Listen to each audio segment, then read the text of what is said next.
Greetings, citizens. Hey you beautiful creepy human being you, and welcome to today's true crime episode.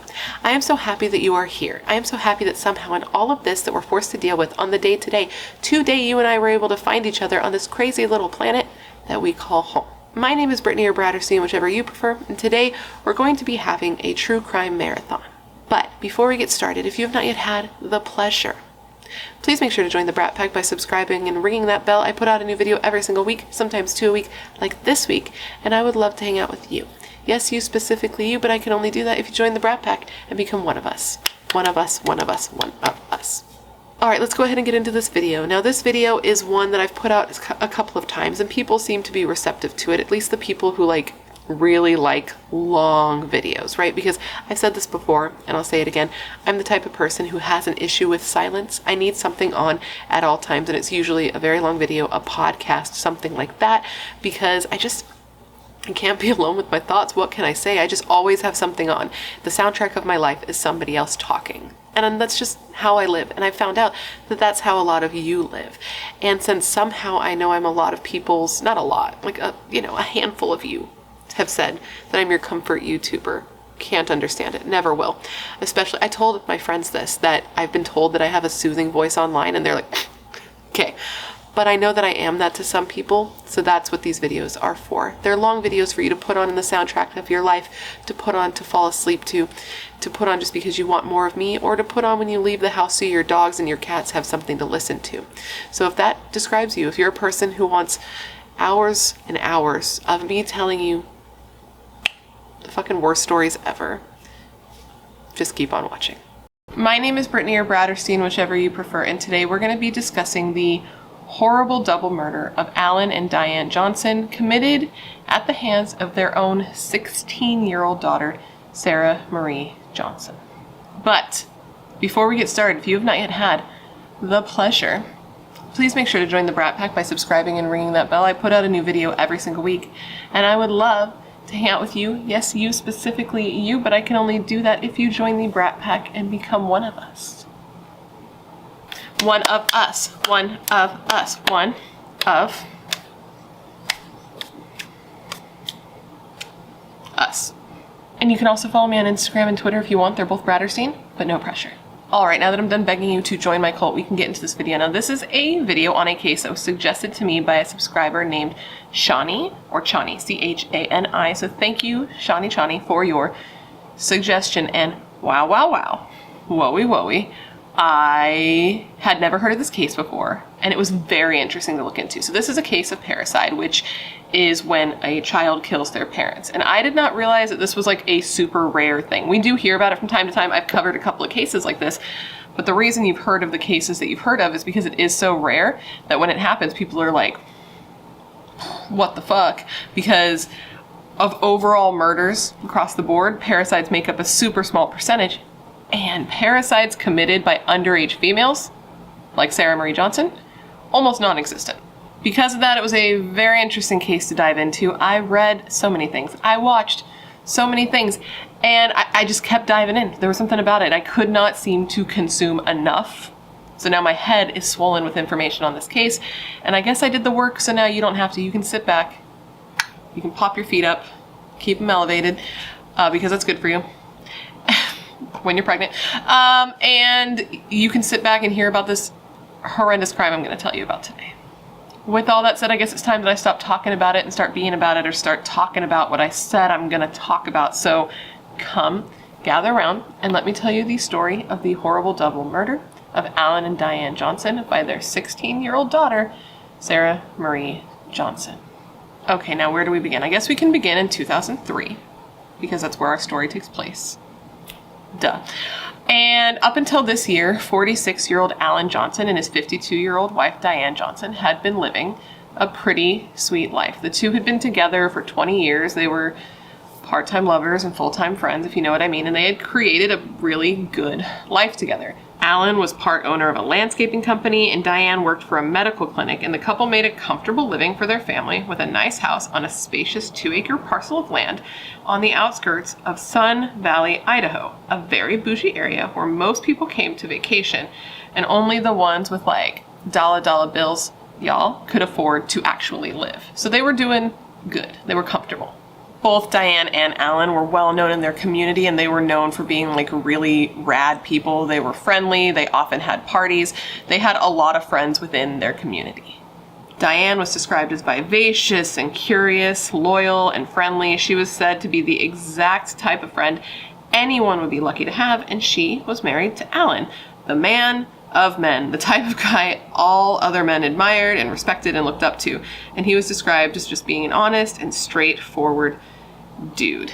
And the couple as a unit were known as being just really great parents to their 2 children.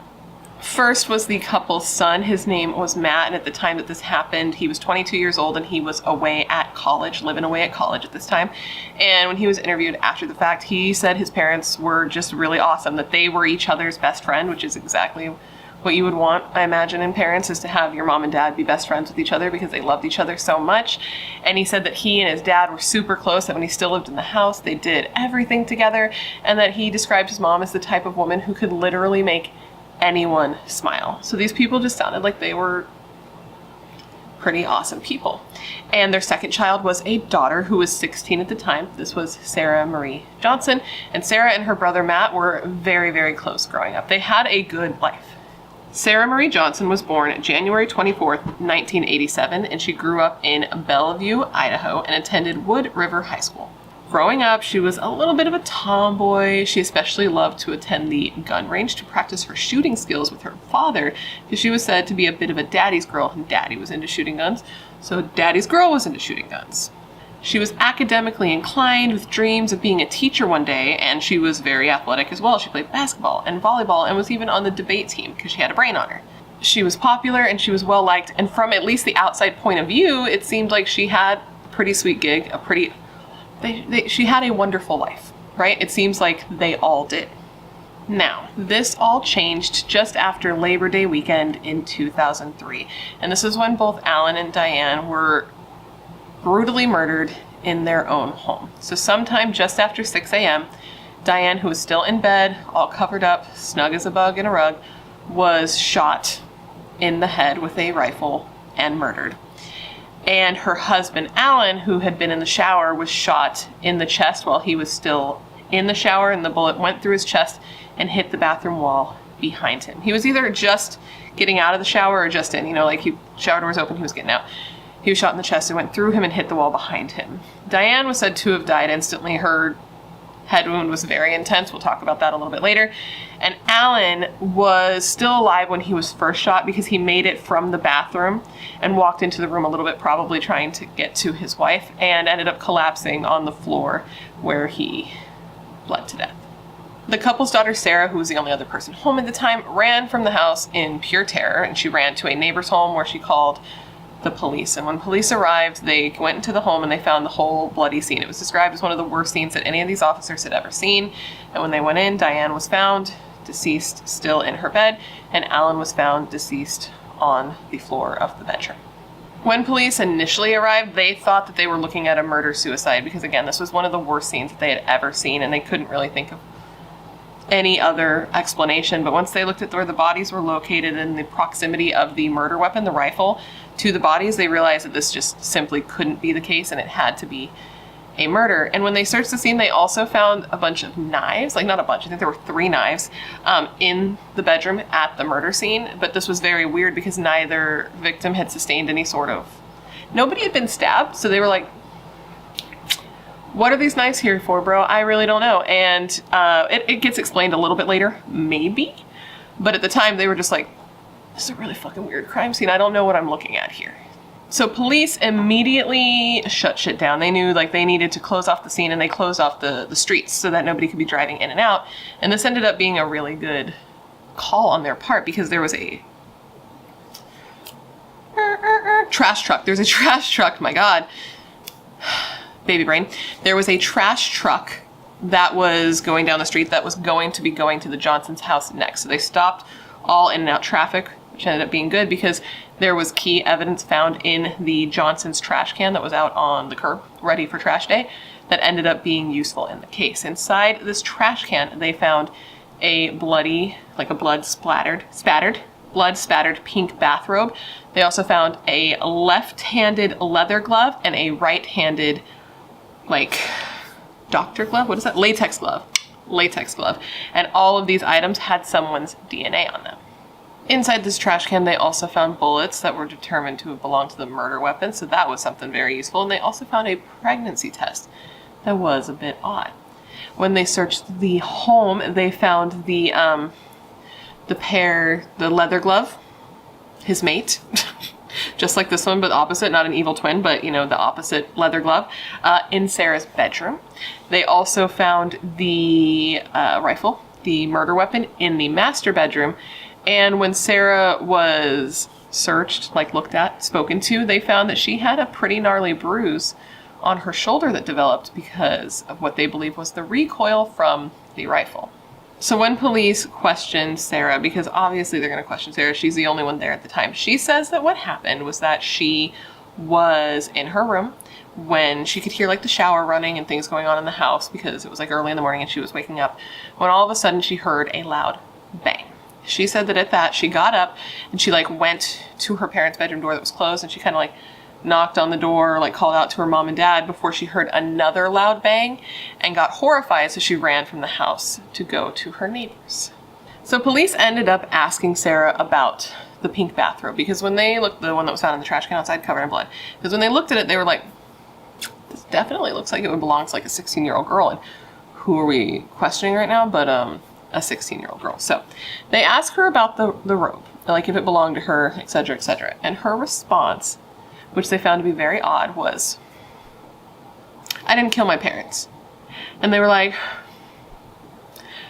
thank you for that information. Not really what we asked, but thank you for divulging that out of nowhere. So they were definitely a little bit suspicious of her, and that was like a red flag that they took note of, but they weren't immediately thinking that Sarah was the trigger man. They were interested in a couple of other people. First was a housekeeper that Sarah had told police had recently been let go, had been fired because her parents discovered this person was stealing from them. And another was a 19-year-old man named Bruno Santos. And the reason that police were suspecting him is because when they were interviewing people, interviewing members of the family, a lot of them said that they thought Bruno Santos could have been the guilty party. Now, who was Bruno Santos? And how was he connected to this case at all? If he was. How was he connected to this family? 19-year-old Bruno Santos was 16-year-old Sarah's new boyfriend. The two had been dating for about 3 months at the time of the murders, and her parents were not about it. Bruno was an illegal immigrant from Mexico, which I'd like to believe was not the reason for their disapproval, but it is mentioned like a ton when you look into this case. But what I personally think was a big reason that they weren't into him were a couple of other things. One, the age difference. Bruno was 19 years old, so there's a 3-year difference between him and their underage daughter's age. And he was known as being a bit of a bad boy who exclusively liked younger girls, which they were not about. They were like, maybe we don't do that. Maybe we don't fuck with that. The next reason that I think was an issue for them, because they were more of an elite, well-off and educated family, was that Bruno was a high school dropout from a less financially elite side of town. And the next reason is that he was known as being a bit of a drug dealer. So those were a couple of things that I think her parents were just like not really about. The relationship between Sarah and Bruno was a big point of contention in the Johnson household because they did not approve of him. They weren't quiet about how they felt. And it caused a lot of fights, a lot of arguments through the entirety of their relationship because, people just were not down with the Bruno Santos sickness, and they weren't quiet about it, and nobody thought that she should be dating him. And it wasn't just Sarah's family. Even her friends were like, maybe we don't. One of her friends was interviewed. This is a girl named Syringa Stark. And she said of Sarah and Bruno's relationship, and I quote, I just felt like she could do better. He was a high school dropout and was selling drugs, and she was from a nice family. It just didn't seem like it was right. But Bruno and Sarah were seemingly happy and seemingly in love. Sarah even showed her friends engagement rings that the two had bought together and openly discussed that the two were banging. So, ain't nobody want to see them together, but it don't matter now. Because I got you, babe. That's the vibe that they were putting out into the world. So apparently things came to a head with all this relationship drama just before Labor Day weekend. And this was when Sarah had told her family she was going to be spending the night at a girlfriend's house. And they were like, cool, that's great, go have fun. But then sometime in the night, Sarah's mom, who I imagine probably suspected that her daughter was not at her girlfriend's house, called over to the girlfriend's home. Like, ring, ring, ring. Hello, yes, can I speak to my daughter Sarah? And they were like, yeah, she's not here. She said she was. Lying. And they were like, fucking knew it. Like, I knew it. I knew she was lying. So they suspected that she was probably with Bruno Santos, which in their minds was not good. And lying to your parents and staying somewhere other than where you say you're going to be is not a cool thing to do. Don't do it. It's not safe and it's not respectful. That's that on that. So they decide that they're going to go and catch her, and they decide they're going to mob on over to Bruno's home. So it's actually Sarah's dad, Alan, and Sarah's uncle who drive on over to Bruno's house. When they get there, they knock on the door and they find that Sarah is there. And Alan's fucking pissed. He's super upset about it, and he confronts Bruno and is yelling right in Bruno's face. I don't know if he's yelling or if he's speaking sternly like a papa. I wasn't there. But basically what the conversation was like, you, sir, who are an adult, need to stay away from my daughter. Like, that's it. This is it. Like, this is done. If you do not, I'm going to call the cops. I'm going to let them know that you're having sex with an underage girl, and I'm going to have you deported back to Mexico. He wasn't playing around. And Sarah's uncle, who was present during this conversation, said of this whole situation, and I quote, he was completely disgusted, as anyone would be when they find out their kid is doing something stupid. But though Alan made threats of calling the police, he never actually did it. And this was on Saturday. And by Tuesday, Alan would be murdered in what the county sheriff called one of the most horrifying and brutal crime scenes that they had ever seen. To illustrate how bad this was, the defense attorney said later at the trial of this crime scene, and I quote, there was blood and hair on the carpet. It was on the ceiling. It was on the walls. There was part of a skull cap in the hallway. After leaving Bruno's house that night, Alan let Jessica, don't know who that is, there's no one in this case named Jessica, Alan let Sarah know that she was grounded indefinitely.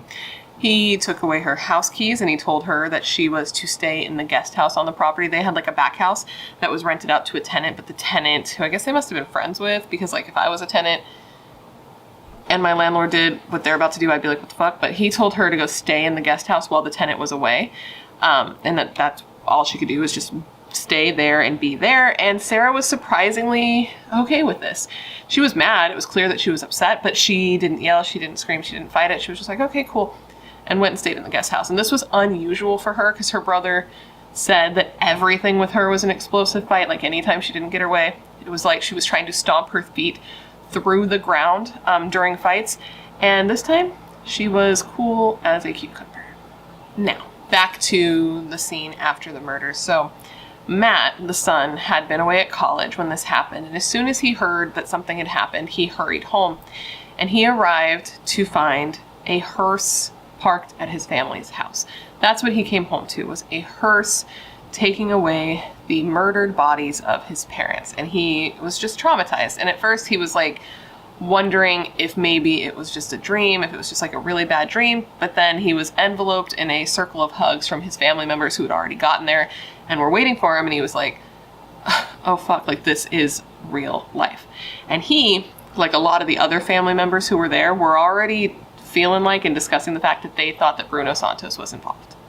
In their minds, they were like, why else would this have happened? Why would they be murdered right after having this fight? Why would Sarah have been spared if this wasn't Bruno? And he must have just been super pissed because Alan and Diane were not going to let him and Sarah be together, and they were threatening to deport him, so he took care of his problem. So as the family gathers and more members of the family, more friends show up at the house and start talking, they're all talking about Bruno. And everyone that police talk to, they're talking about Bruno. So police are very interested in this Bruno Santos, and they are convinced that his DNA is going to be a match for the items that have been found in the trash can in front of the family's home. So the police on the scene actually send a team out to try to locate Bruno so they can question him. Where you been? What you doing? All that jazz. But while they're at the crime scene, who shows up? I feel like this has happened recently in a couple cases that I've done, where they like want to question somebody and then the person they want to question just shows up. So he shows up at the crime scene. They're like, hey, Bruno, just who we've been looking for. Can you do me a favor? And can you hang out a bit? Let's talk, let's rap. I'd love to know your alibi. I would love to take your DNA. That'd be great. So they get a warrant for his DNA.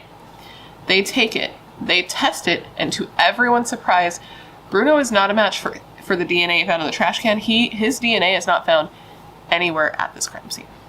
And he has an alibi for the time of the murders. Oh, and just for the record, the housekeeper that Sarah had initially said could have been disgruntled, the one that was fired for stealing, and the tenant who lived in the back house, both end up being ruled out as suspects. I don't get into them a lot in this because it hardly matters. But do remember the tenant in the guest house, because he does come back in a little bit, but they both were ruled out as possible suspects in the murder. So while police are still kind of focusing on Bruno, her friends and family, Sarah's friends and family, start to notice something odd with Sarah in the way she is acting. And police notice this too. So Sarah seemed to people who knew her like she was putting on an act. Like she was hamming it up and seeming sadder than she actually was. And it rubbed people the wrong way. There was one instance where Sarah was hugging her grandma and crying and rubbing her back. And then she sees a friend of hers show up at the scene. And she calls the friend over, and as soon as the friend walks over, it's like the tears completely shut off, and she whispers in this friend's ear, and what she whispers is to please go check on Bruno. And a couple members of her family caught this interaction and found it very odd. And the friend who she had whispered to, this was a girl named Megan thought it was odd too, and she later said of this moment at trial, and I quote, "On the day of the murders, when she was hugging her grandma Pat, she mouthed to me to go check if Bruno was okay."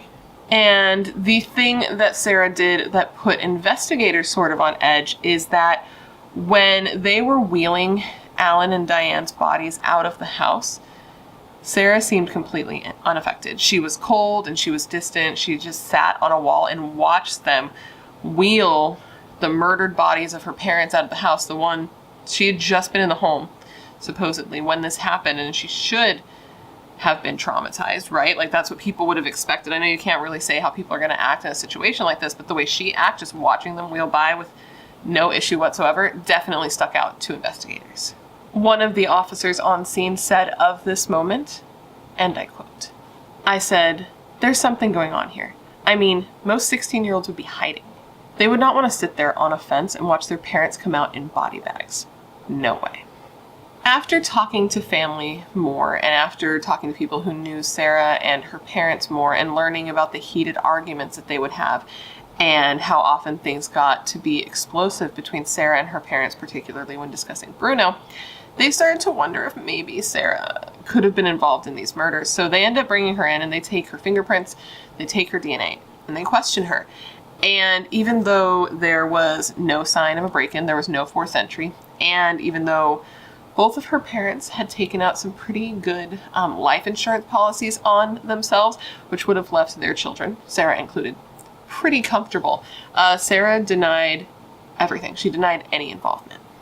She completely stuck to the story that an intruder had come into her home and had murdered her parents. But at this point, police were like, see what we think happened? They didn't say this to her, but this is what was going through their heads. They're like, well, what we actually think is that you, Sarah, murdered your parents in a fit of rage after they told you couldn't see Bruno anymore and threatened to have him deported. You felt like your relationship was in jeopardy, so you murdered them, and you were hoping to get that life insurance money and then to just run off into the sunset with your boyfriend with no repercussions.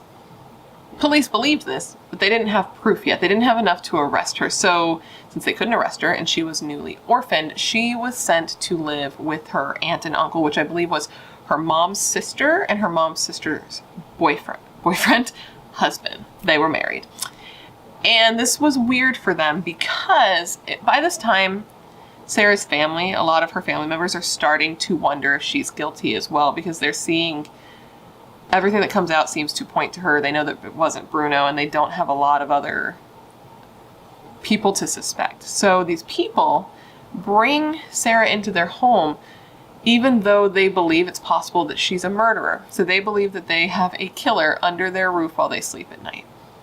Her aunt, who let her live with her, said of this suspicion, and I quote, "Every time she went in to be interrogated by police, her story kept changing."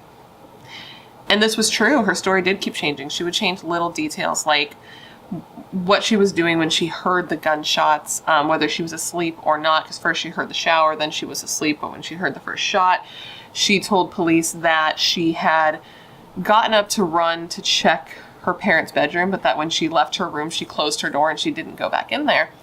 But when they searched the home, they found that her mother's blood, Sarah's mother's blood, Diane's blood, had spattered into Sarah's room. There was blood in Sarah's room, but if she had closed the door and not gone back in there, how could this have happened? It was just a lot of little things that were making people suspicious because they thought these are things that you should remember.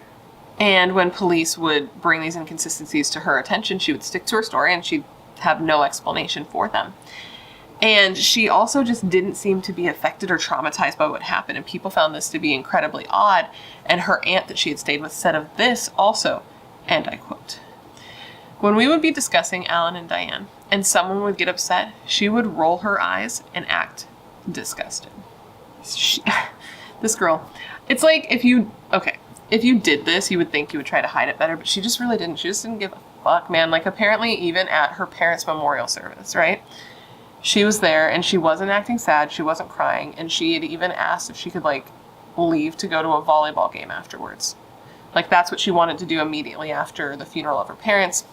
And her aunt had even overheard her the day of the funeral. She was like going to get her hair and her nails done for the service. And she overheard Sarah telling somebody who worked there that she just wanted to, quote, get on with her life. So all of these little things were just rubbing people the wrong way and putting a bad taste in their mouth. Oh my God, I almost forgot. The dream. The dream. Okay, so Sarah had a weird dream while she was staying with her aunt and her uncle. And she divulged this dream to her aunt. And her aunt talked about it at trial. And I think this dream is incredibly creepy and incredibly telling. And let me know if you agree. I almost forgot about this. And I cannot believe I almost forgot about this. Because this was like very like to me. And I think it will be to you as well. Sarah told her aunt that she had a dream that she was walking up to her aunt and uncle's house. But once she went through the door, she was in the home that she had shared with her parents. And she said her mom and dad were there. But that when she looked at her mom's face wasn't there. It was like the area where her face would have been was like digitally blocked out. Okay? Her mom suffered a head wound. She said her father was also there and that he had the same thing with his chest, that his chest was digitally blocked out. He was shot in the chest. And apparently she did not see these injuries because remember she ran out of the house when she heard the shots. So she's having a dream about this. She said that in her dream she wanted to hug her dad, but that she couldn't do it because she didn't want to hurt him. And that in response he said to her, and I quote, "You can't hurt me anymore." Does that not make the hair on the back of your arms, the back of your neck, the back of where the fuck ever just like stand up on end? Is that not such a creepy dream? Sir? Ma'am? No. So it wasn't just Sarah's family that was starting to be suspicious of her. Her friends were starting to be suspicious of her as well. They would kind of look at the situation. They'd look at how she'd act. She'd be acting though. And they'd be like, this seems a little bit suspicious. Like the fact that she was more preoccupied with hanging out with friends, hanging out with Bruno, with getting her hair done and her nails done in what should have been like intense grief. And they found it to be odd. And one friend in particular had a very weird interaction with her that made her feel like, oh fuck, this girl is guilty. And this was an interaction that she had with a friend named Shanti. Shanti. Wait a minute. Wasn't that the name of our subscriber who suggested this case? Wait, hold a minute. Let me go through my notes here. Wait a minute. Okay, no. Our subscriber suggestion's name was Shani, C-H-A-N-I, and the friend is C-H-A-N-T-E. But I was like, what? For a minute, I was like, are we speaking to somebody who knew this girl? Because that would have been very cool to know. We are not. Moving on. Anyways, this girl, Shanti, said of a moment that she and Shara shared after a volleyball game that happened after the murders, and I quote, "She came up to me and said, 'Shanti, please find Bruno and tell him I love him no matter what happens.'" Shanti said at that moment that her heart just dropped and that she knew that Sarah was responsible for her parents' murder. She said she couldn't believe that Sarah would be more concerned with Bruno and his feelings and of seeing him and things like that than she was about her parents being murdered and somebody not being caught for it yet. Like, she didn't seem to be curious about who might have done that at all because allegedly she knew. And she also told Shanti that, like, she couldn't call her and she couldn't call Bruno herself because she was under surveillance, and she thought this was odd too because she's like, what do you have to hide? Like, why can't you have these conversations? So while all this is happening, police are still diligently working on putting the case together. They're looking at everything they have. They're looking at the evidence they have, how it fits together, if it fits with the idea that Sarah is the culprit, etc., etc. What they had was the bullets that they found in the trash can, the robe that was covered in blood and belonged to Sarah that was determined to have gunshot residue inside the right sleeve, the 2 gloves, both that contained DNA that was in the process of being tested, a pair of wool socks that were taken from Sarah the day of the murders that had blood on the bottoms, live bullets determined to also be from the murder weapon that were found inside Sarah's room, and the murder weapon itself that was a .264 Winchester Magnum rifle. And it was determined that this gun belonged to the tenant who lived in the guest house. Now remember, this tenant, though this gun belonged to him, he was determined to have had an alibi and to not have even been in the area. He was like in a totally different area at the time these murders occurred. But also remember that after Sarah got in a fight with her parents when they confronted Bruno, where was Sarah sent to stay? In the guest house, where this gun was kept, so she did have access. Now, police got their first big break in this case when the lab called the police and were like, yo, Mr. Policeman, we have a match for that DNA that was found on that pink robe and also those 2 gloves that you pulled from the trash can. And they were like, oh my God, that's great. Who is it? Like, they knew, but they were like, but who is it? We don't know who is it. And the lab guy was like, well, it is none other than Sarah Marie Johnson. And they were like, fuck yeah, this is awesome. And one of the investigators said of this moment and getting this realization, this confirmation, and I quote, "When the state lab came back and they said we have Sarah's DNA inside the glove, we said, there it is. We got her." Which I will say it does sound a little tunnel vision-y. Like, they seemed like they wanted her, right? But it also seems like all the stuff was pointing towards her and this was just confirming what they believed to be true. But I will acknowledge that it does feel a little tunnel vision-y. But I also think she did it and I think they proved it. So it's like, I don't know how to feel. This was very hard on Sarah's family, as I'm sure you can imagine. When her grandfather asked police, like, who was the person who pulled the trigger, if not Bruno, and they told him that it was Sarah, it was a crushing realization because the family had been suspecting her, right? They had had a feeling that she was responsible, but of course they were hoping that that was not the case. And now they had confirmation that yes, this was the case. Even her own brother had started to be like, oh, fuck, I think it might be her. But they weren't sure. They didn't have that, like, proof that it was her. And now they did. And that realization, that realness, it just had to have been soul-crushing. I cannot even imagine being in that situation. And her grandmother said of this realization, and I quote, "It takes a lot of evidence to convince a grandma that her granddaughter killed her daughter. I mean, it had to be overwhelming." So police now believe they have enough to arrest Sarah, but they want a confession. They want that little bit more. So they decide to take one more stab at her and to try to confront her with everything they have to get her to confess to the crime. So they bring her in and they question her and they interrogate her and they interrogate her. And after 45 minutes, it's very clear to them that they're not going to break her. So they make the decision to arrest the 16-year-old teenager, which must have been just such a weird thing. Like, to arrest a kid for a double murder, that's got to be super weird.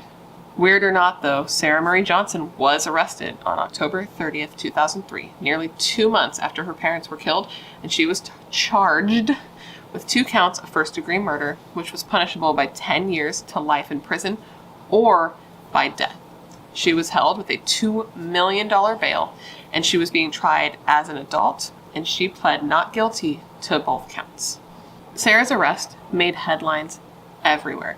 The fact that a teenage girl murdered both her parents in such an intense way was such an unheard of thing, that it blew everybody's minds. As I said in the beginning of this video, it's called parricide, and it's very rare. And typically, if it happens at all, it's not committed by daughters, it's committed by sons, and it's usually people who are older. But in this case, it was a girl and an underage girl, and that is crazy. That's like something that just hardly ever happens. And if it does happen, more often than not, the girl will implore. She'll get a guy to help her do it. She'll get a boyfriend, a guy who really likes her, somebody else to do the dirty work for her. But her being the person who actually pulled the trigger was insane for people, and they couldn't wrap their minds around it. They were like, how did this girl from this well-off family with no history of mental illness, no abuse, nothing going on in her family, how did she go to such an extreme? It just didn't make sense to anybody, and they could not wrap their heads around that this was real. It was like very hard for them to believe. So the prosecution had their work cut out for them because people it didn't compute. The trial ended up being a bit of a circus too, because they ended up having to move venues because it was thought that Sarah would not get a fair trial if they stayed at the courthouse in their area. And that ended up being true, because when they were like looking at prospective jurors in Blaine County, a ton of them ended up getting disqualified because they either knew Diane and Alan too well, or knew Sarah too well, or knew the case too well. The trial finally did begin in February of 2005, and the prosecution was feeling confident that they had enough physical evidence to convict Sarah, but they were not confident that they'd be able to convince a jury that this bright, charismatic, athletic, well-liked, popular girl from an affluent neighborhood with a good life and a good family could just so easily flip the switch and become such an intense, aggressive, brutal, ruthless murderer. They did not feel confident they were going to be able to convince some normal thinking human beings that this could have been possible. The prosecution did believe, though, and painted a picture for the jury of a girl, Sarah, who was fucking pissed. She was mad at her parents. She was pissed at her parents for interfering in her relationship for the last time. Her relationship of 3 months, mind you, like so stupid, but that she was pissed. And that when her dad threatened to have Bruno deported, she got even more mad because she thought that this might actually happen and her relationship was threatened. And while she was in that guest house, she saw that rifle that belonged to the tenant, and she started thinking like, that could be useful. And she started putting a plan together in her head, a plan where she would ruthlessly murder both of her parents, get the life insurance money, and then run into the sunset free to marry Bruno Santos without incident. To strengthen this theory, at trial, the prosecution talked about how Sarah and Bruno were engaged to be married. And prior to being arrested, Sarah was asked about this and she denied it. She was like, no, we were never engaged. That wasn't a thing. So at trial, the prosecution brought up Sarah's friend Megan to testify to prove that Sarah had been lying. And Megan told the court that yes, Bruno and Sarah were engaged, that Bruno had proposed to Sarah at like a dinner that they had had for the volleyball team, and that Sarah and Bruno had even driven out to Boise to pick out their engagement rings. Like there was a plan for them to get married. And the whole time Megan testified to this, Sarah just fucking rolled her eyes into the back of her head. This trial, so the murder was already tearing this family apart, right? Like the idea that this whole family has lost 2 people that were so important to them, and the fact that somebody that they loved was on trial for doing it. But then they were further ripped apart when like members of the family had to testify against Sarah during the murder trial. So they had to make this decision on if they believed she was guilty or not, and to decide if they want to try to help her or if they want to try to get justice if they really think it's her. And it's so sad because even Sarah's brother Matt testified against his sister at trial and told them about the relationship Sarah had with his parents and about how often they would fight and what they'd fight about and how explosive it would get and how volatile it was and how often Sarah would talk about how she just hated her mother. And that just must have been really hard for him. I can't imagine being in that situation. And then what pissed me off so much is that Sarah's attorney, the defense attorney, tried to say that the only reason that Matt was testifying against his sister, okay, was to ensure that she got arrested so that he could get the whole $500,000 life insurance policy to himself because she'd be in jail. And that's so fucked up. Sometimes defense attorneys can be ruthless sons of bitches, right? Like, you don't need to pull other people under the bus to defend your client. Like, that's so messed up. And it made me so mad to read because this guy's already going through so much. And then to have this guy say that, I was like, what a asshole. And obviously Matt was like, no, that's not it. He denied it completely. And he's like, actually, like, the real reason is because I'm just trying to get justice for my parents who were murdered. I feel like that little meme of that girl with the hairbrush. That bullshit. He ended up telling the court that his mom and his sister did not get along, that they were always rocky, especially recently, that they didn't see eye to eye, that things would get explosive, that they would fight, and that at one point things recently had gotten so bad that while they were fighting, Diane slapped her daughter in the face. And in response to that, Sarah attacked her mother, and it got so intense and so brutal that Alan had to physically break them apart. So, it sounds real not tight. It sounds like no one was having a good time. Straight up, not having a good time. Sarah's aunt also testified against her at trial, the aunt that she was living with after her parents were killed. And the prosecution asked her aunt if Sarah had ever talked about the insurance money because the prosecution believed that she wanted the money and that was part of her motivation for committing the murders. And her aunt said that the only time she brought it up was when she was upset, and she would talk about how her brother was going to get everything and she wasn't going to get anything. Couldn't get that word out. My mouth's not working. I need some water. So there was one other person who testified against Sarah at trial who I think their testimony should be taken with a grain of salt because of who it's coming from. But I thought that it was interesting and telling and explained a couple of things, so I thought it was at least worth mentioning. Now, this person who testified against Sarah was a convicted felon. This was a woman who was in jail for drugs named Melinda Gonzalez. And she had been in jail with Sarah while Sarah awaited trial for murdering her parents. So they became friends and they would talk. And she said that Sarah was pretty open with her about her relationship with her parents, that she would talk about the fights, that she would talk about how intense they would get and how much she absolutely hated her mother. And she talked about how she was a daddy's girl, that she loved her dad, but that if both her parents were to die, she would get the whole $500,000 of the life insurance policy because her brother wasn't her dad's real son. Don't know if that's true. That could have just been made up by anybody. I don't know. It's fucked up to say, but it's what Melinda said that Sarah said. She also said that Sarah would slip up a lot about the murders, very much like she had been the one that committed them. She was pulling up. Did you ever see that interview? If you've seen my O.J. Simpson video, you would know that I talked about this in the O.J. Simpson video, but O.J. Simpson did an interview when he was talking about the book he wrote, the If I Did It book, where he would slip up a lot and be like, oh yeah, I remember, then I did this and did that. Like, he would go into that default of speaking because he fucking did it, allegedly. And Sarah would do the same thing. She would be like, oh, when the other people killed my parents, this happened. Like, she would slip up. She'd have slip-ups of the tongue often, which I found very interesting.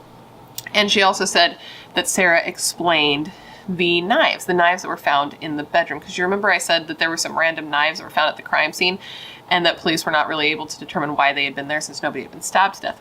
Well, Sarah said that she had them in there, that there was 3 knives, 1 knife for each member of the family, 1 for her mother, 1 for her father, and 1 for her, because she wanted the murders at first to look like a group of people had come into that house to murder her entire family. 1 for her, 1 for her mom, 1 for her dad, and that she had just gotten away. Is this true? I don't know, but I thought it was interesting.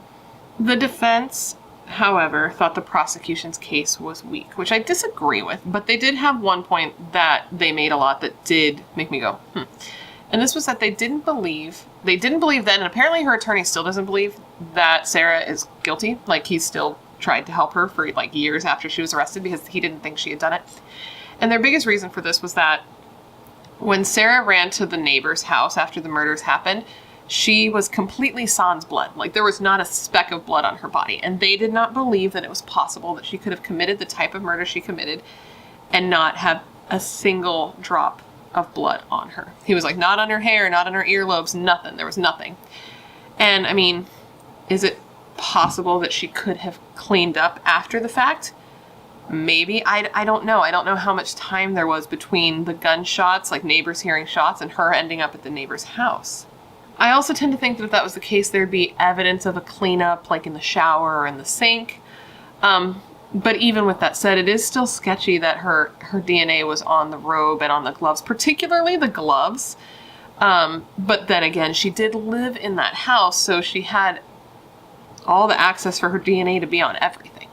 Her attorney just kept driving home the point that there was no blood, so there was no guilt. He did another OJ thing, if it doesn't fit, you must acquit. The glove doesn't fit, you must acquit. If it doesn't fit, you must acquit. If there's no blood, there's no guilt. That was his whole point. Like, there's no way she could have done this without getting blood on her, so therefore she did not do this. And he ended up saying of the crime scene, and I quote, "Her mother's head literally exploded in a spherical fashion. The gun itself had blood on it. Yet there was none on her. Absolutely none." The prosecution and the defense went back and forward on this blood thing because it is, like, definitely something worth discussing, because I would imagine that she would have blood on her too. They had like a reenactment done at one point to just show how bloody it would be, but the judge ended up saying that they couldn't show this at trial because it wasn't, I don't know exactly why they wouldn't let him show it at trial, but the judge was like, no, you're not showing this at trial. But even in my head, I would imagine with what happened to her mother's head, there would be blood on her. And the expert for the defense testified that he could not at all see a way that it would be possible for this murder to have been committed without some sort of spatter, some sort of misting being on the killer. And he said of this, and I quote, "I concluded that the shooter was in such proximity to the explosive environment that produced misted blood that he would have either had blood spatter on his person or on his items of clothing." And the defense showed many very gruesome shots of the crime scene just to illustrate how bloody and how messy this crime scene really was. And this was one of the only times during the trial, because Sarah was pretty stoic. That bitch was like locked and loaded. She was not very emotional, but during the part where they showed these photos, she did actually sob. One other thing that Sarah's defense attorney did that I thought was like, I get why he did it, but it's also a little dumb, is he tried to introduce the idea that even though Bruno didn't pull the trigger, he could have still been the mastermind behind the murders, and Sarah not be involved at all. He said because Bruno was a criminal and a drug dealer, that he could have people that were working for him that could have gone and actually committed this murder for him, right? But he chose not to put Bruno on the stand and not to question him at all, which I think weakens his theory personally, but that's just me. Before the jury was sent to deliberate, the judge asked Sarah if she would like to testify on her own behalf and tell her side of the story and try to, say whatever it was that she felt like she could say before they went in to decide if she was guilty of murdering her parents. And she just quietly was like, "No, I do not." And when she responded with "No, I do not," her family members, people sitting in the courtroom, just kind of shook their head in disbelief and probably disappointment because they just wanted to hear what she had to say for herself. After a 5-week trial, the jury was sent out to deliberate and decide if the 16-year-old Sarah Marie Johnson was guilty of murdering both of her parents. After 11 hours of deliberation, the jury returned on March 1st, 2005, ready to give their decision, and Sarah Johnson's hands and body trembled visibly as she waited for them to read the verdict. And the verdict was that Sarah Marie Johnson was guilty on both counts of first-degree murder. Before her sentencing, family and friends made their pleas to the court for what sort of sentence they believed that she should get, and most of them said that she should get life in prison, that they didn't think she should ever get out of jail. Even her own brother, Matt, agreed with the sentiment, and he read a pretty heartfelt statement to her. He had written it down, but he said out loud, like he wrote something down, but he mostly wanted to speak candidly, and only really looked at his notes to keep him on track. And he said to the court, and to his sister mostly, and I quote, "Sarah, Mom and Dad treated you like a princess. I don't know why you threw it away.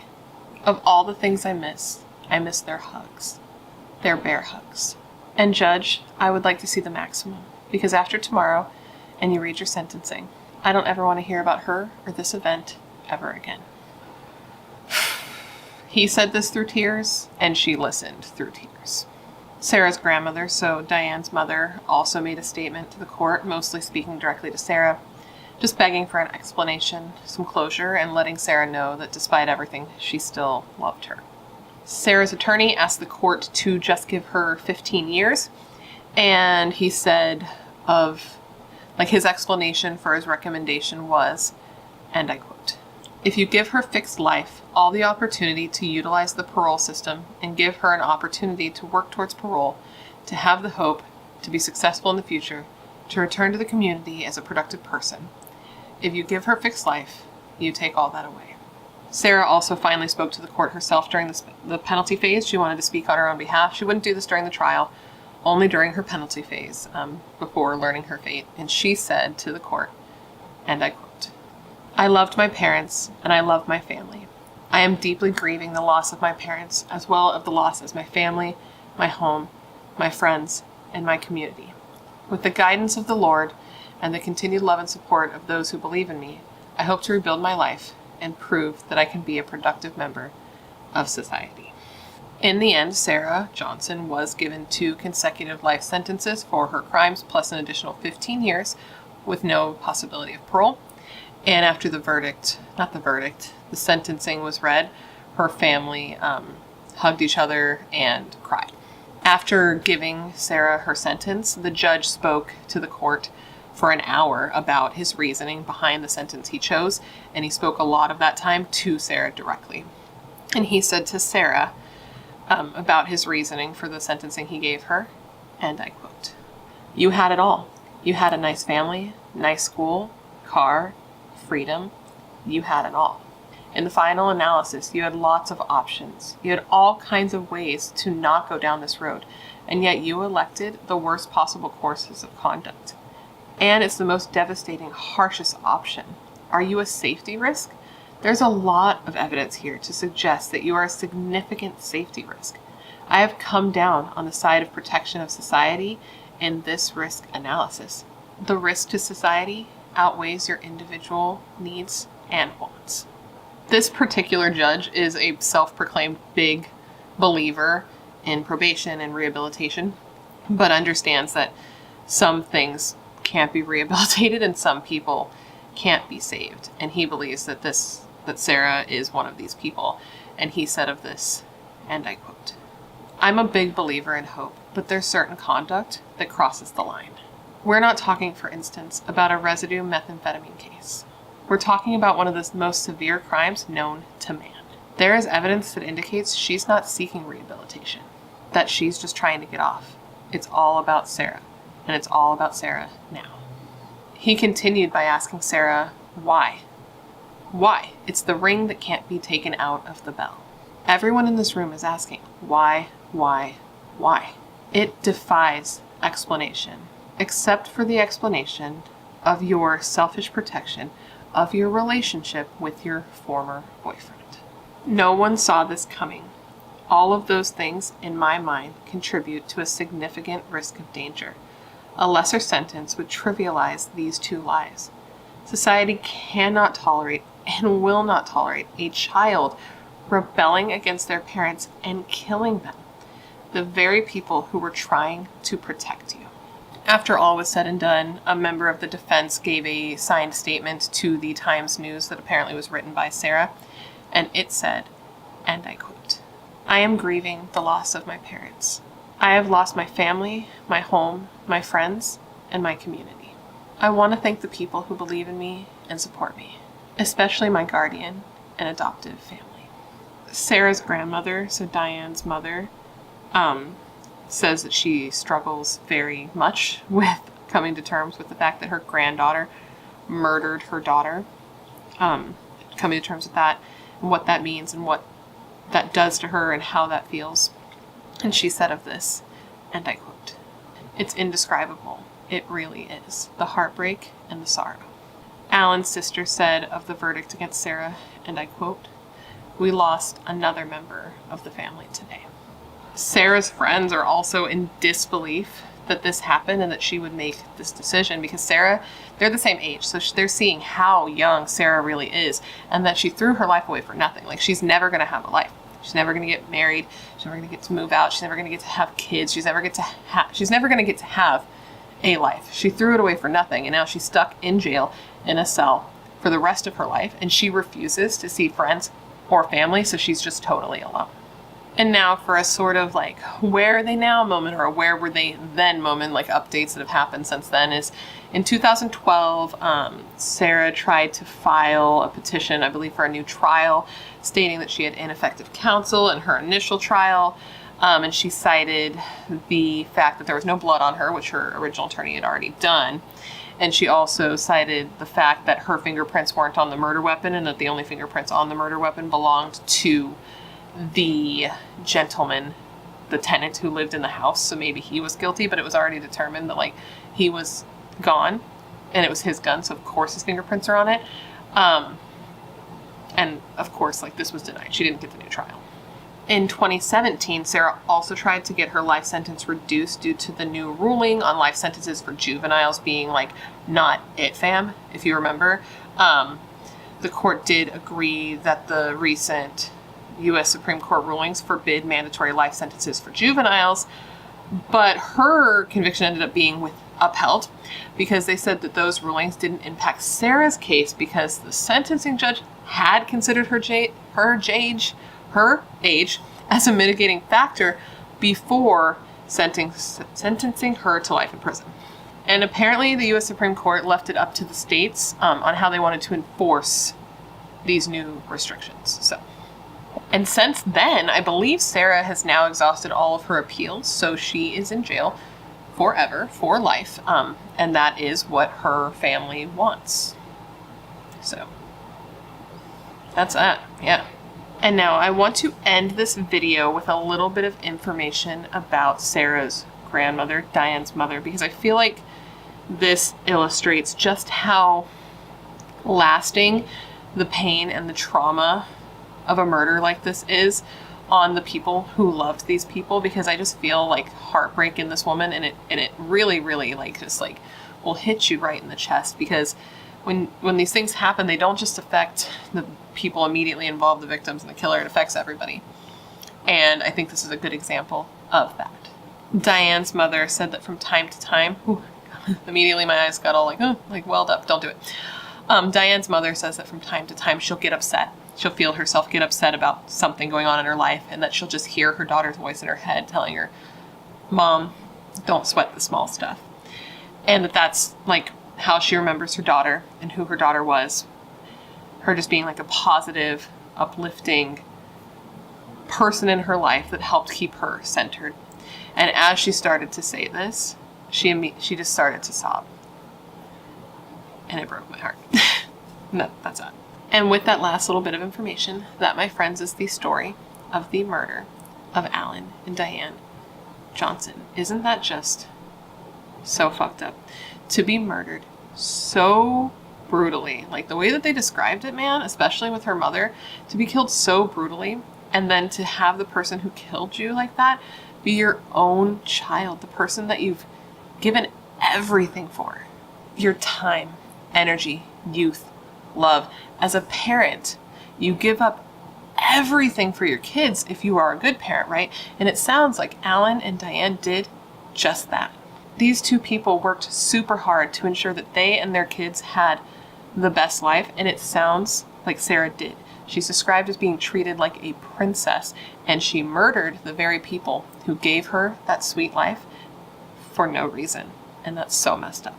I am genuinely curious if there are any of you out there who do believe that Sarah is innocent, because I do know that the lack of blood on her is odd, It did come out that Sarah was very into watching true crime shows, so it is possible that she had picked up some tips and tricks on how to lessen the transfer of evidence, to keep herself clean.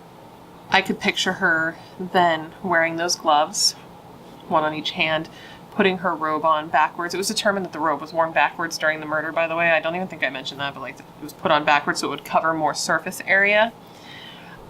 She could have put that shower cap that was found flushed down the toilet. I'm pretty sure I mentioned that. There was a shower cap that was flushed down the toilet that was found.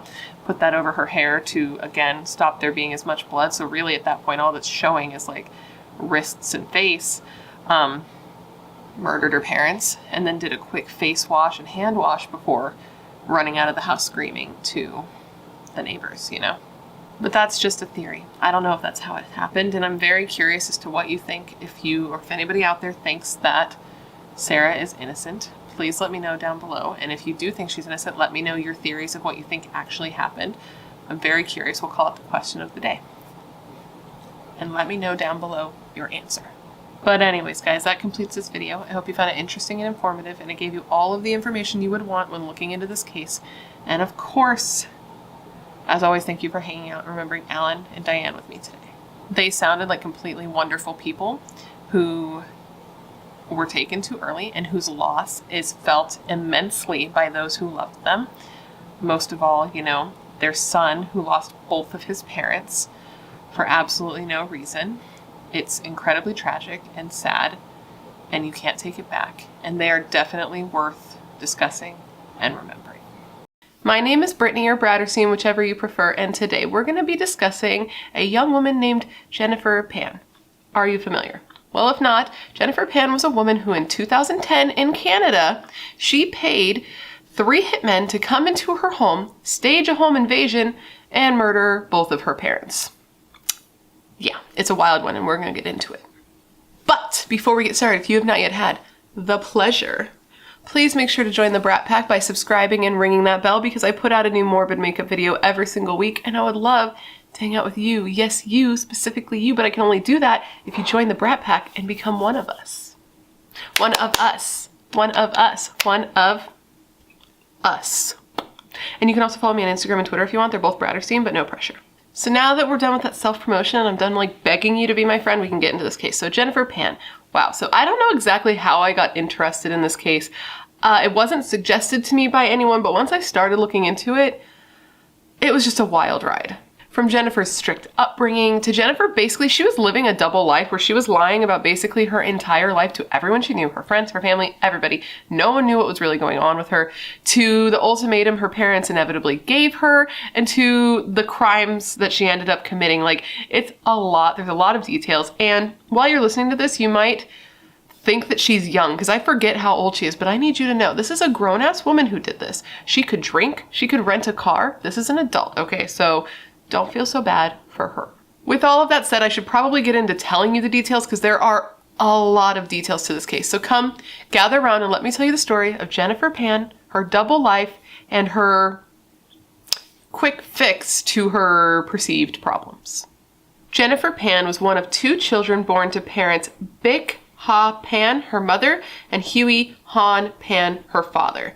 She was born in Markham, Ontario, which is in Canada, and she was born on June 17th, 1986, making her a Gemini. Both of her parents were from Vietnam and had immigrated over to Canada separately, both as political refugees in the 70s. The couple met in Canada and clearly bonded over their shared culture, their goals, and background, and they ended up falling in love and marrying in Toronto, Canada, before moving to Scarborough to start their life together and have a family.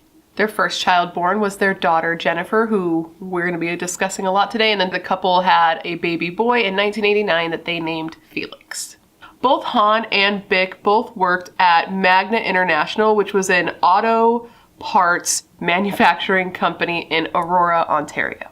Hann was a tool and die maker, and Bich made car parts, and the two were just incredibly hard workers. They were just trying to have that dream, the refugee dream, where they leave the country where they weren't doing so well, and they come over and build a life for themselves that they can be proud of, essentially. They wanted to ensure that their children were set up for success, that they had the upbringing that they never themselves got to have, the same thing all good parents want to do. And so they worked super hard, and because of their hard work, they actually ended up being able to do this. By the 2000s, they had a good amount of money saved up. They were living in a nice house with nice fancy cars. Like, they were killing it. They had very started from the bottom, now we're here energy. In wanting what was best for their children, Hann and Bich were pretty strict parents, super strict parents. They were not about nonsense. They were like, you're going to do good in school. When you're not at school, you're going to be doing extracurricular activities that are going to push you towards being the best version of yourself you can be. And it wasn't like, we want you to do this. It was like, you will do this. This parenting style is called authoritarian style parenting, and it basically means that a lot is expected of these kids. Small mistakes are typically responded to with punishment, and it could be considered mentally abusive. There was absolutely no reports of physical abuse, but there was aggressive, unyielding expectations put on these two kids. And I actually just quickly want to say that none of this backstory on Jennifer's parents is to excuse what she did, because there is no excuse. It's just to explain her upbringing and how she got to be the type of person that she was. By the age of 4, Jennifer was already taking piano lessons and was an incredibly talented pianist. This is actually where her passions lied, in becoming a piano teacher when she was older, and she was also taking figure skating lessons starting at a very young age, where she trained almost every single day. As a child, she was actually even working towards being an Olympic figure skating champion, but she ended up having to stop because she tore a ligament in her knee when she was 14 and was no longer able to compete. Jennifer also played the flute in the school band in her teenage years while attending the Mary Ward Catholic Secondary School. When Jennifer was in school, her parents would pick her up from school every single day to ensure that she was only going to school and then coming straight home. They were very good at monitoring what she was doing in school and all of her extracurricular activities, and she was not allowed to date. She was not allowed to go hang out with friends. She wasn't allowed to go to parties. She wasn't allowed to go to school dances. They didn't want her doing anything that would distract from her studies and making sure that she was the best student possible. But this didn't really seem to work, and all of their efforts seemed relatively fruitless, because though they were really on top of her trying to make sure she got everything done, in high school her grades were just kind of good, not great. They were just so-so. She was really good at physical things and very good at the arts, but academics were not her strong suit. Jennifer's parents never really got to know that Jennifer wasn't a very strong academic, though, because Jennifer did not feel like she could let her parents know that she was struggling and not doing super good, especially because her brother Felix was a very strong academic, and she just felt because of her upbringing this would be unacceptable. So she actually started lying about her grades and forging her report cards. And this right here was just the start of this giant web of lies that Jennifer Pan started to weave, where she was essentially lying about everything and living a double life.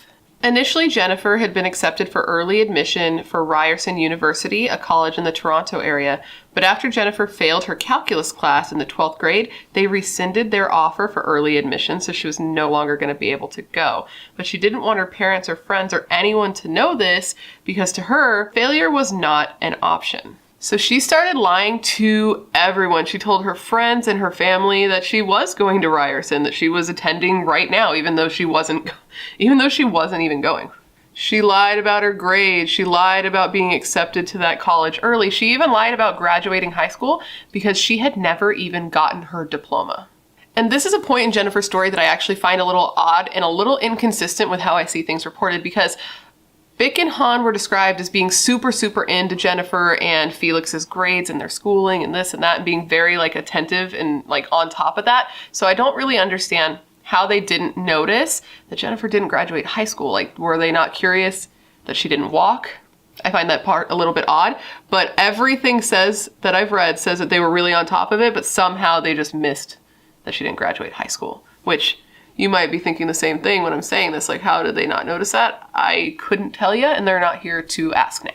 So because when Jennifer was growing up, it was pretty strict. She wasn't allowed to go anywhere. She wasn't really allowed to have friends and do the normal teenage things. She grew up super duper sheltered. Obviously, by the age of 22, she had never been to a club. She had never been drunk. She had never been able to go on vacation with her friends. She was never really able to do anything like that without her family. So she grew up pretty unhappy about this and felt sheltered, and she just wasn't happy about the way her parents chose to raise her.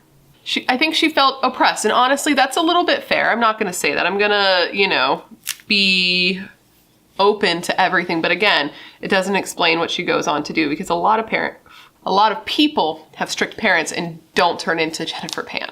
So we're getting into Jennifer's lies here. Well, she would be telling her parents that she was in class, you know, doing the damn thing. She would actually be chilling in cafes, drinking her little coffee. She had started teaching piano lessons on the side, and she'd be doing that. She got a job at a restaurant. She was doing anything she could to fill her time and have enough money to keep up her charade. When her parents would wonder, like, why aren't we having to pay any money for college? She would tell them, like, I got a bunch of scholarships. She just started lying about everything, and they couldn't even be just like little lies with Jennifer. That's kind of a part of her that I don't really understand. She didn't keep it like simple. She had to make them like big, extravagant lies. Like, she told her family that she had been accepted, not only was she in college, but she had been accepted to a pharmacology program at the University of Toronto. Which, spoiler alert, like, she wasn't in that class, and she actually chose this particular lie because her father wanted her to go down this path. Well, initially he wanted her to be a doctor. Like, that was what his goal was for her. But he found that Jennifer didn't have the stomach for it, so he's like, okay, fine, you can do pharmacology then. That's still in the medical field, so that'll be good enough. And she went so far to keep up these lies that she went out with the money that she had from these jobs where she was filling her time with, right? She needed money for her charade. She would go and buy textbooks, and she would study pharmacology, and she'd fill notebooks with notes about the subject, and then show it to her family to be like, see, yeah, look at what I'm learning in school. It's extreme to me. So while all of this is happening, Jennifer is actually still living at home part-time, but she had convinced her parents on some of the days that she was supposedly in school, that she should live with a friend of hers who lived near the campus so she wouldn't have to go as far and travel as far. And they were like, okay, that seems reasonable. But what they didn't know is this friend was actually Jennifer's boyfriend. This was a man named Daniel Chi Kwong Wong, and the two had actually met in high school and had been secretly dating for years. So Jennifer was literally lying about everything, and no one knew who she really was and what she was really doing, because to her friends and family, she was a high school graduate. She was in college in a pharmacology program where she was doing so well that she was having scholarships pay for everything. But in reality, she was a high school dropout living with her boyfriend. Which is like, fine, Jennifer, be a high school dropout, live with your boyfriend, but just stop lying about it. Right? I guess. I don't know. It's just weird. It's a weird thing. And I guess Jennifer's parents, like, Daniel wasn't the type of guy that her parents would have found suitable for her anyway, because though he was in college, he wasn't really an academic, he wasn't an aggressively smart person, and he also sold like a little weed on the side, which would be like a giant no for them. So Jennifer and Daniel met in high school, and though initially Jennifer wasn't super into him, she didn't really see him as like a potential romantic partner, she was eventually won over by him because of the attention and the affection that he always showed her. The more Jennifer was around Daniel, the more he grew on her, and the more she found that he was really good for her and her mental state, and he really comforted her when she needed that sort of comfort. And the two really solidified their relationship and their feelings for each other when they were on a high school trip to Europe, which, real quick, did your high school go on field trips to Europe? Because that's wild to me. I went to medieval times, okay? That's where my school was, but I also grew up like as a little desert rat. But anyways, on this trip to Europe, Jennifer had had a pretty bad panic attack, and it was Daniel who was there to soothe her and calm her and make her feel all right. And from that time on, she was like, okay, this is it. This is the one for me. I'm into it. The two were just obsessed with each other. They talked and texted all the time, in secret, of course, because her parents would never allow it. And they were just like a disgustingly cute, like, high school couple. You know the types. They had little cute pet names for each other. She was Monkey and he was Mr. Bubbles. Because of course. And I can't judge there because me and my husband call each other Fish. That's our nickname for each other, so I know that that's a thing. But Mr. Bubbles? I don't get it. But I guess most people wouldn't get Fish, so what am I saying? The two were also physically intimate, so as I'm sure you can imagine, as a teenage girl, this solidified her bond and her codependence on Daniel. And in that obsession with that relationship, she started to change a lot. She was less interested in school. Her whole life became obsessed with Daniel, being around Daniel. She even got a job at a pizza shop where he worked so that they could spend more time together. And of course, as I said, she was staying with him and his family because they were cool with it. They didn't care. And lying to her parents about it. But she was also like an adult, so for comparison, while this is happening and Jennifer's doing all this, her brother Felix is like killing it in her parents' eyes. He is in college and he is there for mechanical engineering. His father wanted Felix to not put together cars and make car parts the way him and his wife did, but he wanted his son to like design cars in like just a better position, still in the same kind of career as him and his wife, but just a better position. And in his parents' eyes, he was killing it. He was doing exactly what they wanted him to do, unlike Jennifer, who was doing what she wanted to do. So as I've stated, Jennifer was pretty extreme with the lies that she told her parents. Not only was she in college, but she was also in a pharmacology program, and that wasn't enough for her. She was also a volunteer at a hospital for sick children. And this is where things got a little sticky for Jennifer, and her parents were kind of catching on because they were like, that's weird. She doesn't have like a uniform or a badge or anything to show that she volunteers there. So one day her mom, who was just like onto her bullshit because she was on top of her kids, she was like, you know what I'm going to do? I'm going to see what's going on. So one day Jennifer was like, okay, bye, I'm going to go to work. And her mom was like, okay, bye, see ya.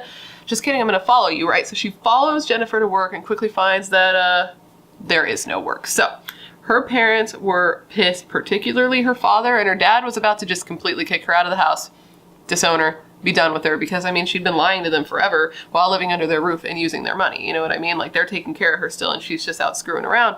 But her mom was like, no, don't kick her out. Let's let her stay here and let's try to get her back on track. So at this point, she was given an ultimatum. Jennifer's now 24 years old. She has to choose between staying home with her parents. She'd be able to live under their roof. She'd be able to use their money. They'd take care of her. But she was only going to be allowed to leave the house, take the car, go anywhere if she was going to school or if she was going to work. And she would only be able to work doing the piano lessons, no longer at the pizza place where David worked. And of course, she was no longer allowed to see her boyfriend, David. Or she could leave. She could do whatever she wanted. She could go, she could live with her boyfriend, she could do whatever. She could be completely free as an adult, doing whatever she wanted, but she'd have no access to her family emotionally. They would disown her, and she'd have no access to their money. Now, you may think this is extreme, but Jennifer's 24 years old. She could just go. She could live with her boyfriend, she could start her own life, she could do the jobs that she wants to do and go down the path that she wants to go down. But she's choosing to stay, in my opinion, because they can take care of her financially, whereas right now she's just doing part-time work. You know what I mean? Like, she didn't want to lose the money. Because it's definitely not because she cares about her family, or she wouldn't do what she goes on to do. You know what I mean? So now her parents knew everything. They found out that she had never even graduated high school. So they got her back into school so that she could finish high school, get her diploma. And once she was done with her diploma, they got her working on applying to colleges.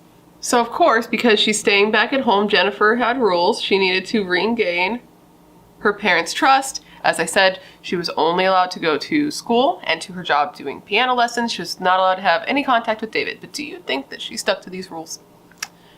No, her and David were obviously speaking in secret. So she told her parents she was choosing them. She was choosing their rules. She was going to stay home. But she had other ideas in mind, which is why we're filming this video today. So Daniel and Jennifer are still talking, right? But what's weird is that Daniel was sort of like over it. He was kind of over Jennifer. He was kind of over all of her drama, all of the restrictions that came along with her. And he had actually gotten a new girlfriend, and Jennifer had a lot of trouble with this. Jennifer started telling Daniel lies about his new girlfriend, saying that his new girlfriend was constantly calling her and harassing her and threatening her, and that she had found a bullet in her mailbox and that she knew that it was from Daniel's new girlfriend. She also told Daniel, and this is really screwed up, but she told Daniel that his new girlfriend had gotten a group of men to break into her home and rape her. I don't think Daniel believed her, but he definitely entertained her and kept talking to her and kept her around. He just liked the idea of having, two women. He was just like a dick, a guy. Ladies, am I right? Okay, you know. But even though she was saying some crazy stuff and being pretty crazy, it worked, and Daniel did stay in her life.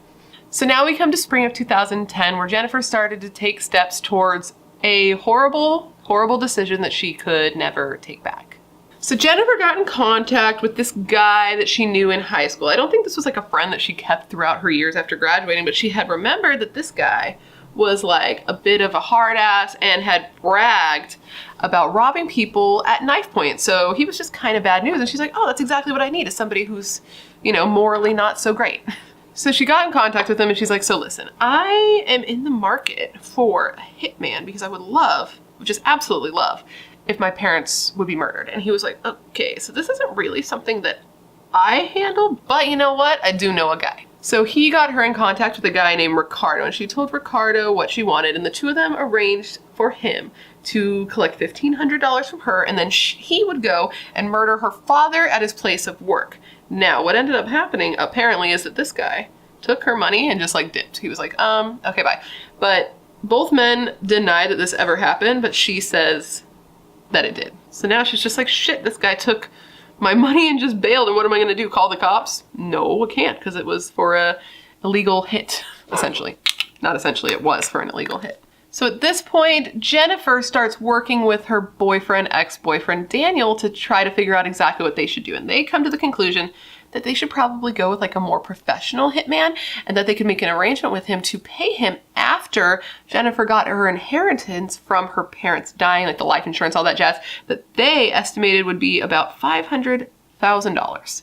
After her parents were dead and they got this money, the two had a plan of just running off together and starting over and living happily ever after with her parents' money. So Daniel set her up with a burner phone so that she could, you know, correspond with this hitman without it being traceable.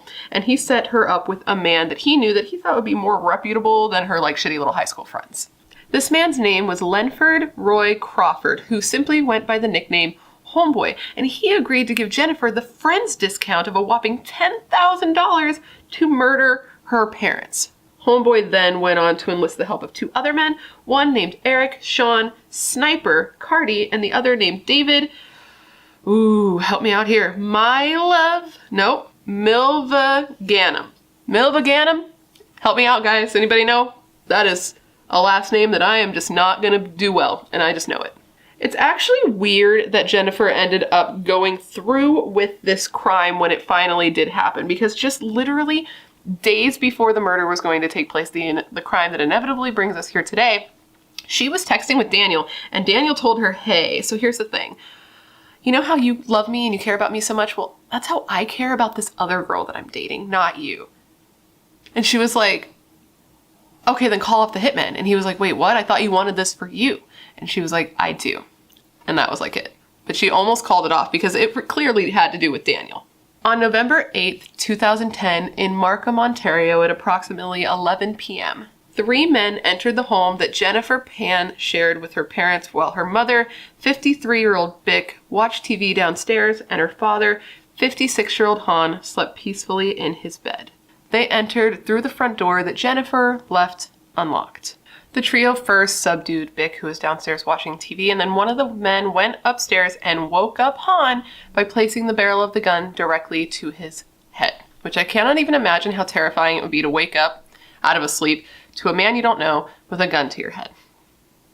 Anyways, this man then leads Hann downstairs to be with his wife. They're sitting on the couch, they're asking him, like, where's the money, while the other men are ransacking the home.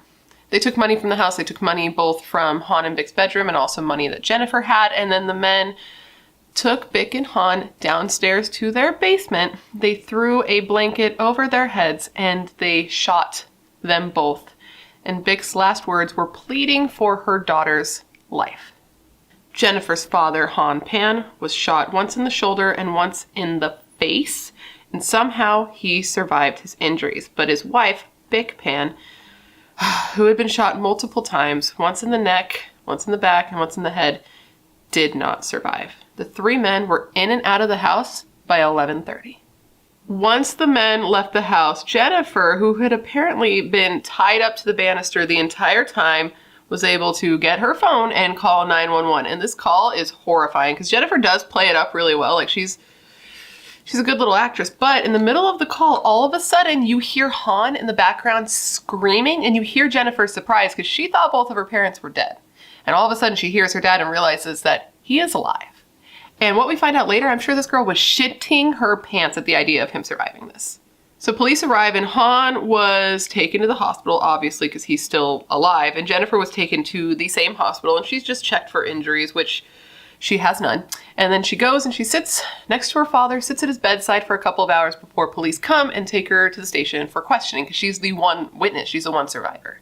And that's how she's treated at first. It's just like a survivor of a horrible, horrible situation.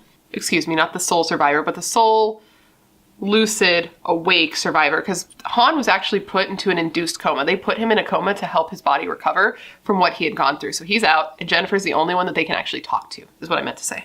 So police have her in the station and they ask her for a statement of what happened, and this is what Jennifer told police happened during her first interview. Jennifer says that that night she was in her room watching TV and talking on the phone when all of a sudden she heard her mother call for her father to come downstairs, and she also heard voices that she did not recognize alongside her mother. So she got off the phone and she turned down her TV to listen to what was going on. She says that she was scared, but for whatever reason, even though she had a phone, she did not call the police. She says the men then entered her room and they led her around at gunpoint to collect money throughout the house. They took $2,500 from her, which apparently was money she had saved from piano lessons, and then went to her parents' room and stole $1,100 from their nightstand. During this time, Jennifer says that she had been tied up with shoelaces, and then they took her and they tied her up to the upstairs banister where she couldn't really see, but she could hear, and she heard the men order her parents downstairs. The gentleman, actually. She said she heard the gentleman order her parents downstairs, and she said she could just hear her mother pleading with the men to just let her daughter come with them, that she just wanted her daughter. She then says that she can hear from the basement the men yelling, "You lied to us," and then hearing 2 pops, her mother scream, and 2 more pops.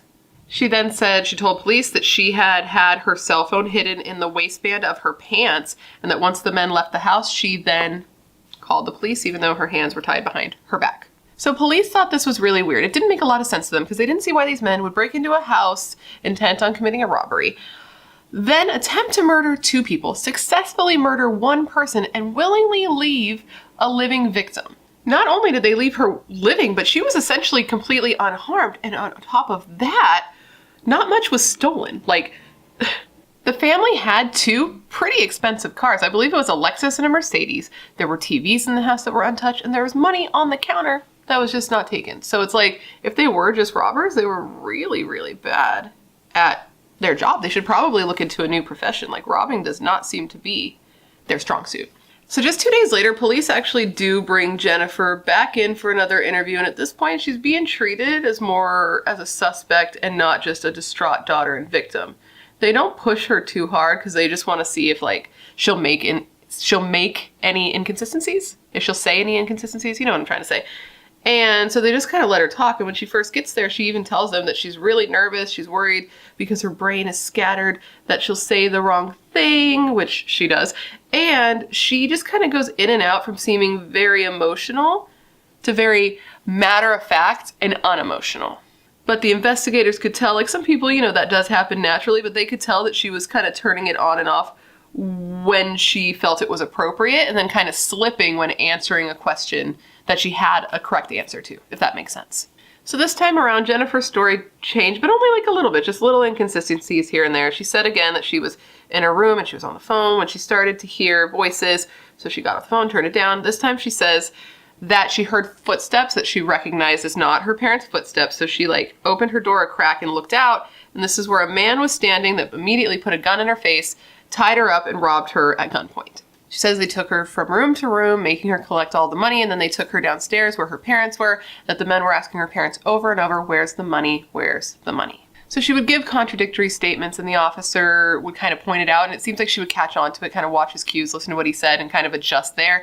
And she kept apologizing every time he would point it out, or she could see in his face that like she had said something wrong. She kept apologizing, and he said to not apologize because she had nothing to feel sorry for unless she was lying. So at one point, the officer's like, "Okay, here's what I need you to do. I need you to show me how you were able to get your phone from your waistband and call 911 while being tied up." And when he asks her this, dude, she panics. You can see it all over her face. She literally says to the cop, "Can't I just tell you?" And he's like, no, bitch, you have to show me. Like, he didn't say that, but I'm sure that's what he was thinking. Like, no, you need to show me. So she, like, sits there.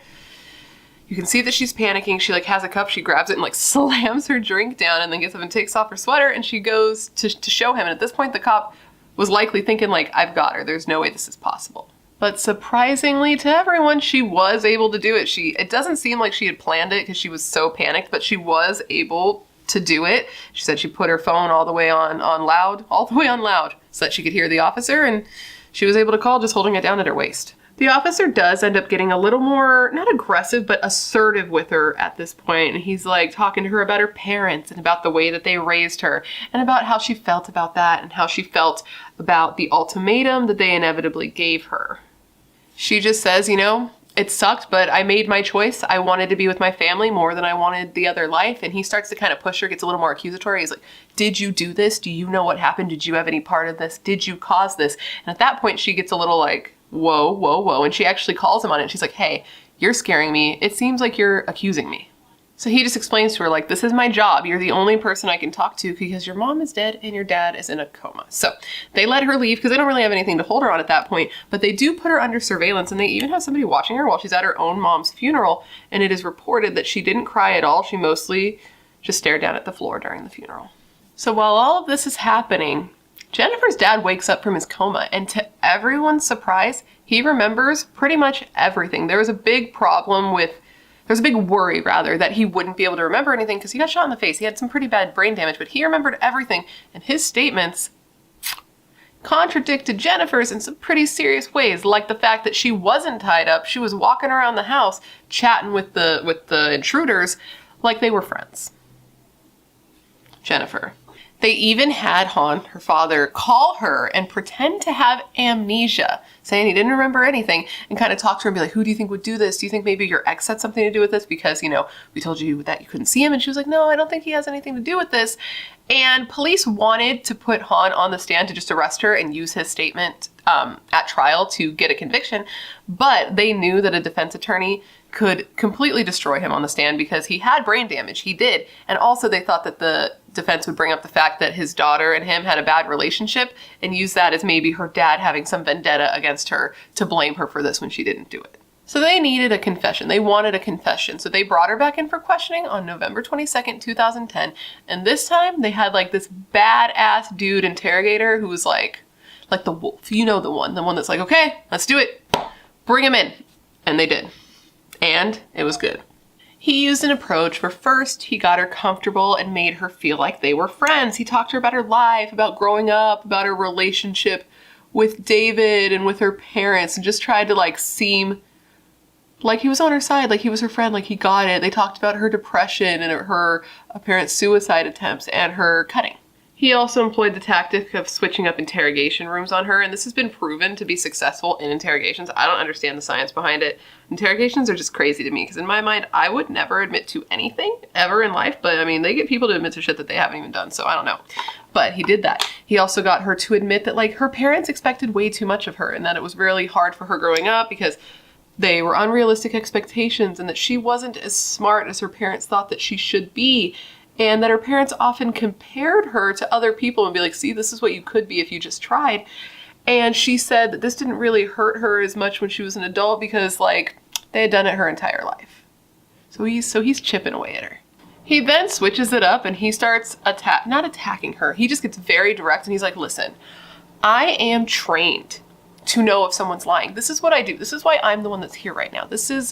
My whole background is being able to look at a person, hear what they say, and know if they're lying. And listen to me, little girl. You have been lying. And I get it. You've had to lie your entire life because of how you were raised and how your parents were with you, which, by the way, was abuse. And that's why you're lying here today. But you are a good person and you can do the right thing, etc., etc., etc. So he goes on with his speech at her and she just sits there, dude, and she's like aggressively stroking her ponytail for like comfort. And he keeps like, every time she would try to like shut him down and be like, well, no. He would be like, no. Listen, I know. And then he'd inch closer and closer and closer to her face. And he was giving her like justifications for her actions. Like, I get it. I get why you'd have to do what you did because of A, B, and C. And every time he thought he would get her, she would be like, but what's going to happen to me? And he had to evade this question because apparently this is one of the few things that police can't lie to you about, is what will happen if you admit to something. So he'd be like, well, here, I don't know. It depends on what you tell me, things like that.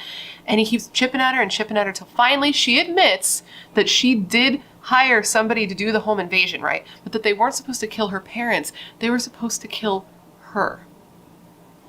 Okay, that makes total sense, but okay. She says that she hired these men to kill her because she had attempted suicide in the past and had been unsuccessful, so she just wanted it done and done right and efficiently.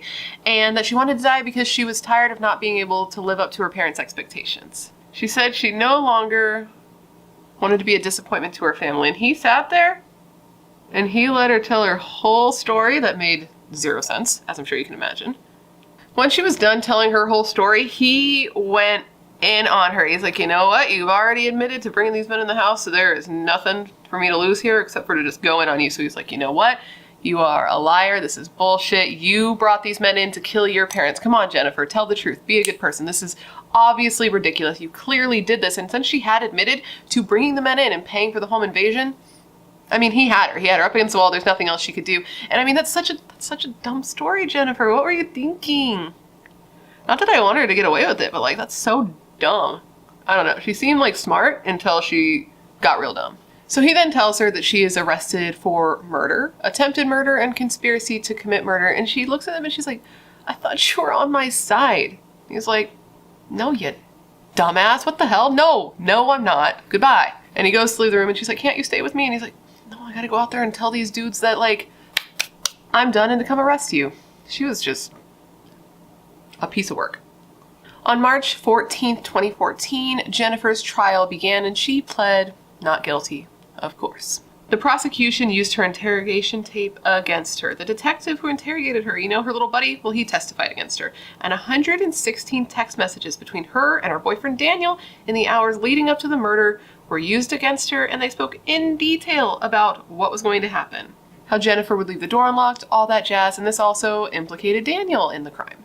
Jennifer tried to claim that people were just reading the text messages wrong, that this wasn't what they were talking about, and that she had actually tried to cancel the hit. She had called Homeboy and told him, like, hey, I don't want you to do this anymore because my life has improved so much and I no longer want to die. She continued saying this hit was on her, was for her, on her. That was her whole thing. And there were some text messages of like a date where Homeboy was like, you know, what's the date? She gave a date and she's like, oh, no, this wasn't the date where my parents were going to be killed. This was the date where he was going to come and pick up the cancellation fee because I changed my mind. Apparently they had negotiated a cancellation fee and he was going to come over and pick it up on the same night that her parents were murdered. Yep. During the trial, Jennifer had to sit there and listen to Daniel's attorney tell the court how Jennifer was manipulative and obsessed with him and that it was all her and nothing was Daniel's fault. And she just had to sit there and listen to this guy that she loved, that she had essentially had her mother killed for, just throw her under the bus. Which, I mean, he had already been telling her that he was like in love with another girl, so this shouldn't have come as a huge surprise, but man. Karma, I guess, right? Damn. In the end, Jennifer, Daniel, and all three men who came into the home and actually committed the murder, Lenford Roy Crawford, Eric Sean Sniper Carty, and David Milvaganam, yep, ended up going down for it. They were all found guilty of first-degree murder and given life sentences without the possibility of parole for 25 years. So which essentially means they have to serve 25 years before they are eligible for parole. It was worded a little bit weird there, I realize. Eric Carty died in prison in 2018. He was in jail not only for Bich's murder, but also for the murder of another man named Kirk Matthews. As far as I was able to find, all the other men are still alive and kicking, just hanging out in jail, and Jennifer is now in her 30s, and she will not be eligible for parole until 2035 when she is in her 50s. Jennifer and Daniel are not allowed to speak at all while in prison, obviously, and her own family had requested an order from the court stopping Jennifer from contacting them at all, and they have cut off all communication with her. Which honestly, like, that sounds sad, but I get it. How could you ever talk to her again? Why would you want to? She's an asshole. With all of that said, that, my friends, is the story of Jennifer Pan, her web of lies, her double life, and her horrible crime. What do you think? Does anyone think, I'm very curious, that it's at all possible that she actually did hire these men to kill her and then tried to cancel, but then they just showed up and killed her mother instead? Like, does that seem like an option? I'm going to say no. In my opinion, she definitely 100% hired these men to kill her parents, but I mean, I'm open to the discussion and why you think the alternative. What do you think the motive was? Like, where do you lean? Do you think it was she was just tired of her parents' strict upbringing and she just wanted them dead for it? Do you think it's because she wanted to be with her boyfriend? Or do you think that maybe it was the monetary gain? I am personally of the mind that it was a little bit of column A, a little bit of column B, and a little bit of column C. Because think about it, right? If her parents were gone, she would have the option to, 1, live whatever life she wanted without worrying about impressing or letting anyone down. All that stress is gone. 2, she could openly be with Daniel without any repercussion. I mean, he wasn't even that into her anymore, but she, in her mind, could do that if she wanted to. And 3, she would have all of their money. You know what I mean? Like, it's so screwed up to say, but like, she would get everything she wanted if they were not in the picture. And I feel like there may be a little bit of victim blaming in the comments, because most of you guys are cool, but like some of you can be victim blamers. It's just how it goes, especially because the Brat Pack isn't the only people who watch this. Some people just watch, don't subscribe. They're just people who come in with their opinions. And I would prefer kindly if you wouldn't leave victim blaming comments down below, because here's the thing. Plenty of kids grow up with strict parents and don't go on to do what she did. They never hit her. They put a roof over her head and supported her even into her adulthood, okay? She could have left at any time. Maybe you don't agree with their parenting style. I'm not saying I think that was right. That's not what I'm about. But they didn't deserve to die for it. And I would hope if you're like a regular member of this channel that victim blaming wouldn't be what you're about, because it's not what I'm about and it's not what I would imagine my friends would be about, and I consider you guys my friends, so that's my opinion on that. But anyways, guys, that completes this video. I hope that you found it interesting and informative, and it gave you all the information that you would want when looking into this case. And of course, I hope you enjoyed it. I want you to enjoy everything I'm putting out into the world. That's why I am doing it. And I just want to thank you for remembering Bich with me today, and Hann and Felix. I can't even imagine what Hann and Felix are going through. I can't imagine the trauma and the trust issues of knowing that your child and your sister did this to your mother and your wife and tried to do this to you. It's just like horrible, and I can't imagine recovering from that. And then Bich lost her life. She was murdered. She was killed while begging for her daughter's life. The same daughter who hired these men to come here and murder her. And that's just horrible. And that's one of the what people need to realize is you can't take these things back. She's gone. That's it forever. My name is Brittany or Bratterstein, whichever you prefer, and today we're going to be discussing the murder of Melanie Davis. Melanie Davis was murdered in her own bed by her own 15-year-old son, Zach Davis. And then this case went on to get national attention when Zach Davis did an interview with Dr. Phil that ended up being considered one of the most chilling interviews of all time. But before we get started, if you have not yet had the pleasure, please make sure to join the Brat Pack by subscribing and ringing that bell. I put out a new video every single week, and I would love to hang out with you. Yes, you, specifically you, but I can only do that if you join the Brat Pack and become one of us. One of us, one of us, one of us. And you can also follow me on Facebook, Instagram, Twitter, and TikTok. They're all Bratterstein, but no pressure. All right, now that I'm done begging you to join my cult, we can get into this video. Now, this video is actually on a case that I have covered before. I covered this case, I think, man, like when I first started my channel. It's one of the very first videos I've ever done. And at the time that I covered it, I felt like I did a really good job, right? I felt like I really dug deep.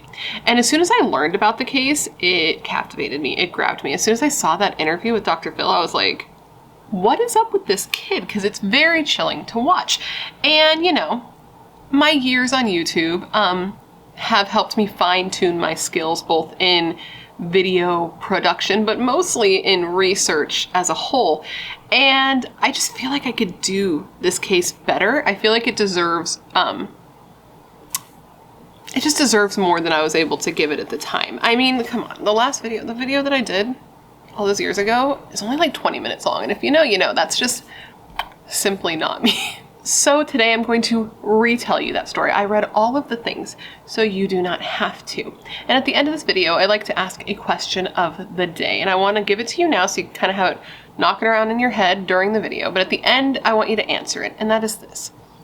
Do you believe that Zachary Davis should have been considered guilty or not guilty by reason of insanity? Let me know in the comments below. Now, with all of that said, come gather around and let me tell you the story of the murder of Melanie Davis by her son, Zachary Davis, the boy who was later deemed the sledgehammer killer. So to start this video, we're going to jump in our handy dandy time machine and we're going to head to August 11th, 2012. And this is when the police department in Sumner County received a call from a frantic teenage boy reporting that his house was on fire. So police and firefighters were dispatched to the house. And I can only imagine the scene being total chaos.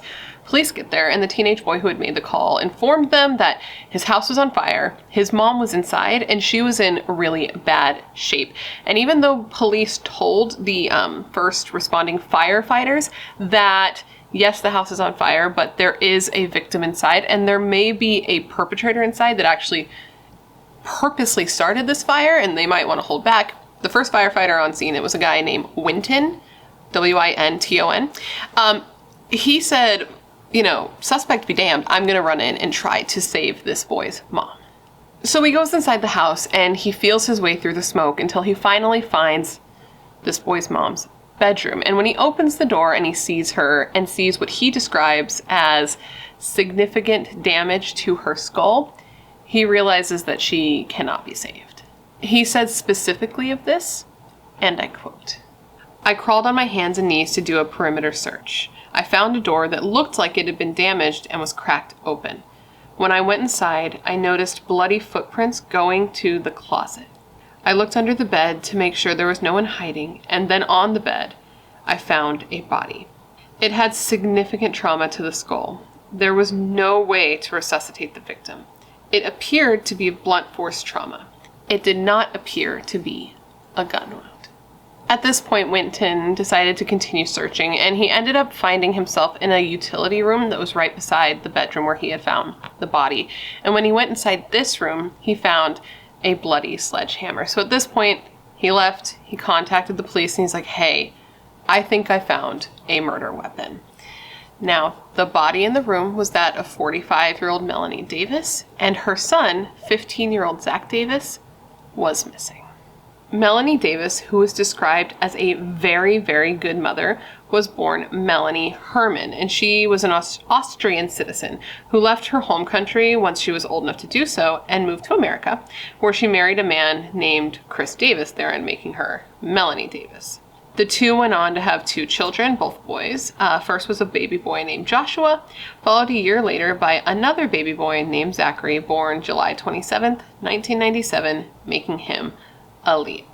Now, there isn't much known about the couple's early years or about the boys even. This isn't a case that has a ton of information out there. I was able to see that they made a home for themselves in Kentucky and that they were a nice all-American family, you know, middle-class home, good neighborhood, blah, blah, blah. All the things that we always hear when we don't really know that much. And it sucks because if you know, this is like the point where I like to really give you a lot of context and backstory on the couple and the boys and what growing up for them was like, but the information just isn't there. The one thing I was able to find, and something that does matter, is relevant to our case, is that tragedy struck the family in 2007, and this would have been when Josh and Zach were like 10, 11, around that age range, and this is when their father, Chris, died at the age of 44 from Lou Gehrig's disease. And I had to look it up at the time, like the first time I did this video, I looked it up, and it is such a gnarly disease. Basically, it's like a super rare disorder where it attacks your like nerve cells. I'm not a doctor, please God, if I'm not explaining it correctly, don't roast me, but I guess it attacks your nerve cells and it basically makes your muscles deteriorate and then you die. And it sounds like a very gnarly way to go. And I can't even imagine how hard it would be to watch the person you love go through something like that. Like, I feel for Melanie so hard because I guess they were together like 20 years. And then for her to just, which would have made her like 25 when they got together, 24, 25. Like, that's so heartbreaking to have the person that you love, that you marry, you have kids with, just die like that. It's so young. 44 is hella young. The older I get, the younger that seems. And so I can only imagine how hard it was for her and also how hard it was for the boys because they were seemingly close with their dad. He was the type of dad who would like play video games with them and just be super close. They seem to be close from what I can see online with not knowing them. So his loss seems like it was likely a very large blow to this family. Now, Zach did not deal with losing his father well. I don't think anyone would right? But he seemed to be taking it particularly hard.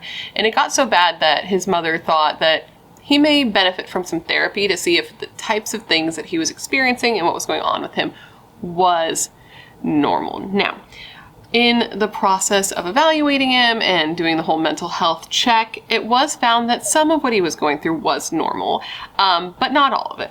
He was suffering from pretty bad depression, which, I mean, of course he was. He just lost his dad at freaking the ripe age of like 10 years old. Like, that's pretty messed up. He might have been 9, 10.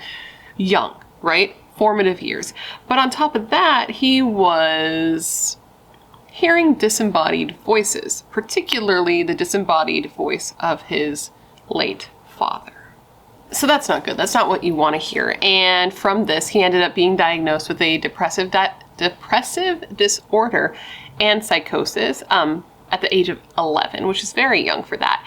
And it seems, though, that Zach was already struggling with some mental health stuff prior to his father's death, and that maybe this just exacerbated it a little bit, because there were reports, like in his mental health file, his permanent record, if you will, that said that even before his dad died, he was already obsessed with death, and that he had reportedly been cutting his wrists, like been a cutter, before his dad had even died as well, and that his mom had found out and had threatened to send him to a mental health facility if he did not stop. Around the same time in Zach's life, it was said that Melanie was worried about him at least a little bit. She had brought to his therapist's attention that he was drawing some like weird pictures, you know, some stuff that made her raise her eyebrow a little bit, drawings of people getting blown up or having their heads cut off, like violent drawings. So that was also in his permanent record. And it also stated, but did not explain why, that Zach had been on Zoloft, but that Melanie had taken him off the Zoloft. Another thing that is stated but not explained is that Zach had been in therapy, right? He was working on getting some help. He was taking medication. He was no longer taking medication. And after that, Melanie took him out of therapy, and I'm not sure why that happened. There could be there could be millions. There could be tons. There could be a lot of reasons, is what I'm trying to say, as to why she did this. We don't know. She's not here to explain herself, but she took him out of therapy. And this would prove to be a problem, hence why we're here today, because Zach was working on getting better. He had gone through some of the, steps in the grieving process, and he was going through the motions of trying to improve his mental health, but he hadn't quite gotten to the state of recovery yet when he was pulled out. So now Melanie is totally alone, right? Like, she is a new single mother of 2 teenage boys. She's, in addition to being the only parent, she's now the only provider. So she needs to balance somehow being good at all of those things, being sufficient at all of those things, and being able to take care of herself. She's doing a job as a paralegal, which is an incredibly stressful job. As you guys know, I was a legal assistant and a paralegal for years, and it is a stressful job on top of like 2 teenage boys. I cannot even imagine that. So she was trying to do that while also trying to make time for herself, and she started taking up running as a hobby, and she even became a triathlete. Like, she was really good at it. But she's dealing with all of that newness, all of that new sole responsibility, while also dealing with the loss of her husband, who is likely the love of her life. I mean, 20 years is a long time, even if you hate your husband, right? If you're together for 20 years, you've worked your life out around them. Like, every plan for your future, for your present, every single thing that you've ever seen your life becoming involves this person. All the choices you've made were involving this person. So now she's doing all of that without him, which seems incredibly hard. But from those who knew her, it seemed like she was doing well at balancing this, and that there was harmony in the home. And she was determined to make sure they continued to do well. And she wanted to just, get a fresh start, get away from all of the shit, right? Like, leave the past behind and start fresh somewhere new, where hopefully they could all just be happy and start the next chapter that they were being forced to do now that their father was gone. So she decided to move, and they moved from Kentucky to Sumner County, Tennessee, to start their new lives. And hopefully, obviously, since we're here today, it didn't go the way she was expecting, but she was hoping that this would be the right move for her and her sons. But, I mean, what she didn't know is that Zach was a lot worse than she clearly thought he was. Because if she thought he was as bad as he actually was, she would have left him in therapy. You know what I mean? Like, nobody expects their children to do the things that Zach goes on to do. Under the surface, things were not going tight with Zach. He was becoming dark and distant. He wore a hoodie every day pulled over his head, and he didn't really have any friends at Station Camp High School, where both he and his brother went, and where prior to his father's death, he was considered a good student. Like, he had good grades, he loved history, and he loved literature, but, you know, not math like most kids. But one classmate said that Zach often refused to speak in his regular voice and almost always responded in a whisper when being spoken to.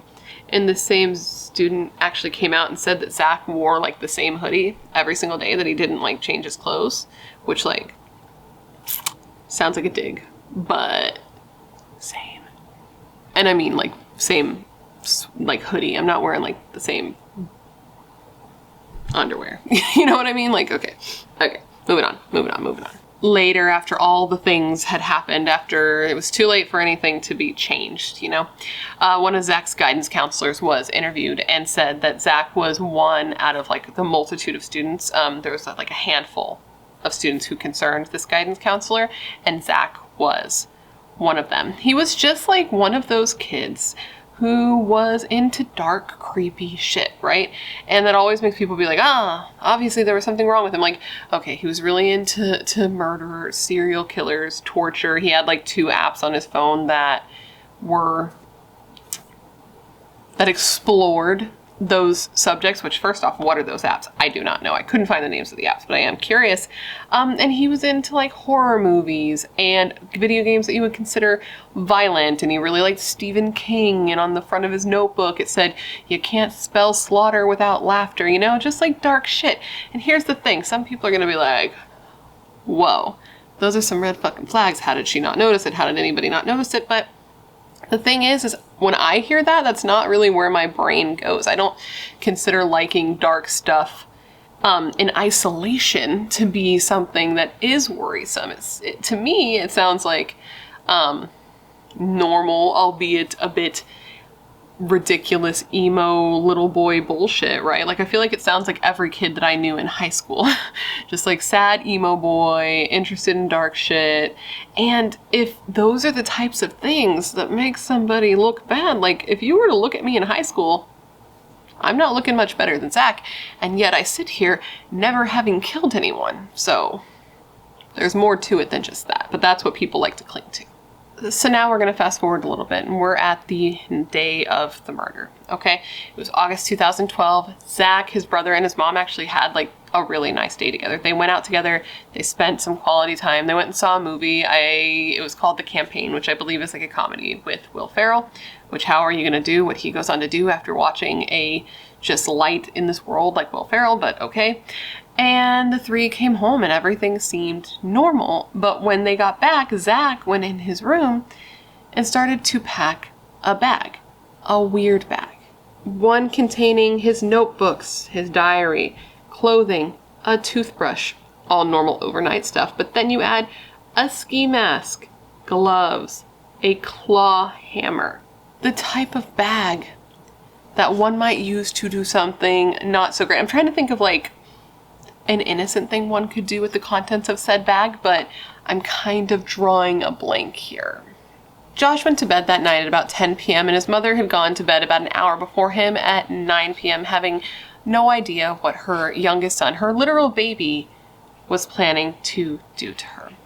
After the 2 went to bed, Zach stayed up. He stayed up kind of hanging out in his room, hanging out in the living room, and after about 2 hours after his mom went to bed, at 11 p.m., he walked into the family's garage and he retrieved a sledgehammer. Later saying that he chose the sledgehammer specifically because he would have a greater chance of not missing. Zach then walked to his mother's bedroom. He says that he stood outside the bedroom door a while, not really thinking, not really doing anything, but finally he entered her room where he just stood above her watching her sleep for a while, which is just fucking frightening when you picture it. Him standing there in the dark with a sledgehammer, like it's I can't. He says he stood there and then finally he decided he was going to kill her. And it's at this point that he beat his mother to death in her sleep with a sledgehammer. He said that he raised it like really, like this, like really intensely, so that he would make sure he got the strength and the momentum to really, really hurt her. And he hit her in the head somewhere between 10 and 20 times. He said that after the first hit, she did wake up and she started seizing. And he says that he looked into her eyes, but that she did not look back at him. He said after a certain amount of time, he grabbed a pillow and he held it over her face because he didn't like to hear the gurgling sounds. And he also wanted to make sure that he kept her quiet so that she would not wake up his brother. After he was done with what he had done, he walked out of her room covered in blood from head to toe, as I'm sure you can imagine, because of what and he locked her bedroom door behind him. The DA on this case said of this murder, and I quote, "I don't think I've ever seen a case this brutal committed by this young of a person. I've had several brutal cases, but this was one of the worst." Zach then left his mother's bedroom and he headed to the family's game room, which he intended on setting on fire. He covered it in accelerants, which were whiskey and I believe gasoline, and set it on fire before walking out and closing the door, and then leaving the home, fully intending for the house to catch on fire and burn his brother to death while alive. That was his plan, and destroy all evidence, like all in one fell swoop. So he's like, I'm going to set this house on fire. It's going to cover all the evidence that I'm the one who did it. It's going to kill my brother. He's going to burn alive. That's great. Now I'm on my way. So he leaves the house, going down the road. On the way, he ditches his cell phone. He throws it in a ditch, and he takes off his bloody t-shirt and he throws it behind a market along his way. And both of these things were later retrieved by police. After leaving his burning home, he stopped in at like a gas station, liquor store type situation where he purchased either 2 Diet Pepsis or 2 Cokes. It depends on what article you read, what drink he drank, but I think there's an important distinction there. Because I don't know, I just can't picture like a 15-year-old boy being like a Diet Coke. No, a Diet Pepsi type boy. Like, is he really a medium popcorn, no butter, and a small Diet Pepsi type of boy? Like, I can't really see that being the case. But either way, he picked up 2 soft drinks, and he also picked up a map of Tennessee. And the clerk at the store where he bought these things said that he appeared to have blood on his pants and made her feel very uncomfortable. And a video, like the surveillance video of him going into the store after killing his mom and trying to kill his brother, was recovered and shown to the jury at trial. Now, fortunately for Josh, but unfortunately for Zach, for his purposes, he had closed the door of the family game room, and in doing so, he had made it so the fire wasn't able to spread as quickly as he had hoped because it didn't have the oxygen from the door being open for it to do it.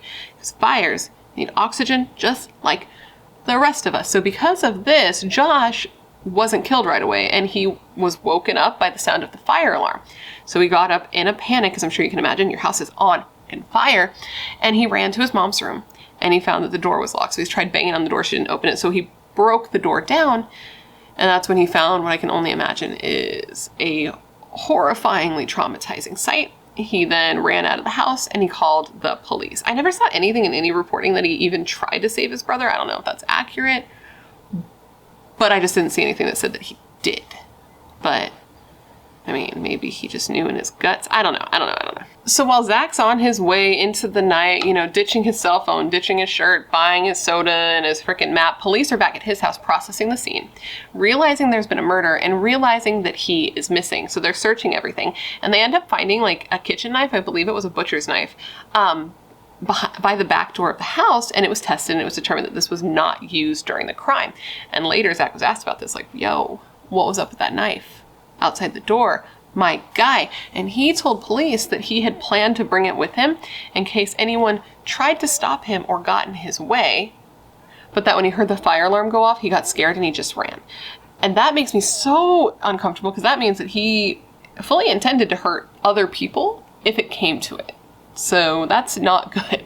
Though Zach ran off, he tried to evade capture. He tried to get out of there. It didn't take police long to find him. He was found just like 5 hours later at 6:15 in the morning and just under 10 miles away from home. So he didn't really get very far. And he was discovered just like walking down a two-lane road.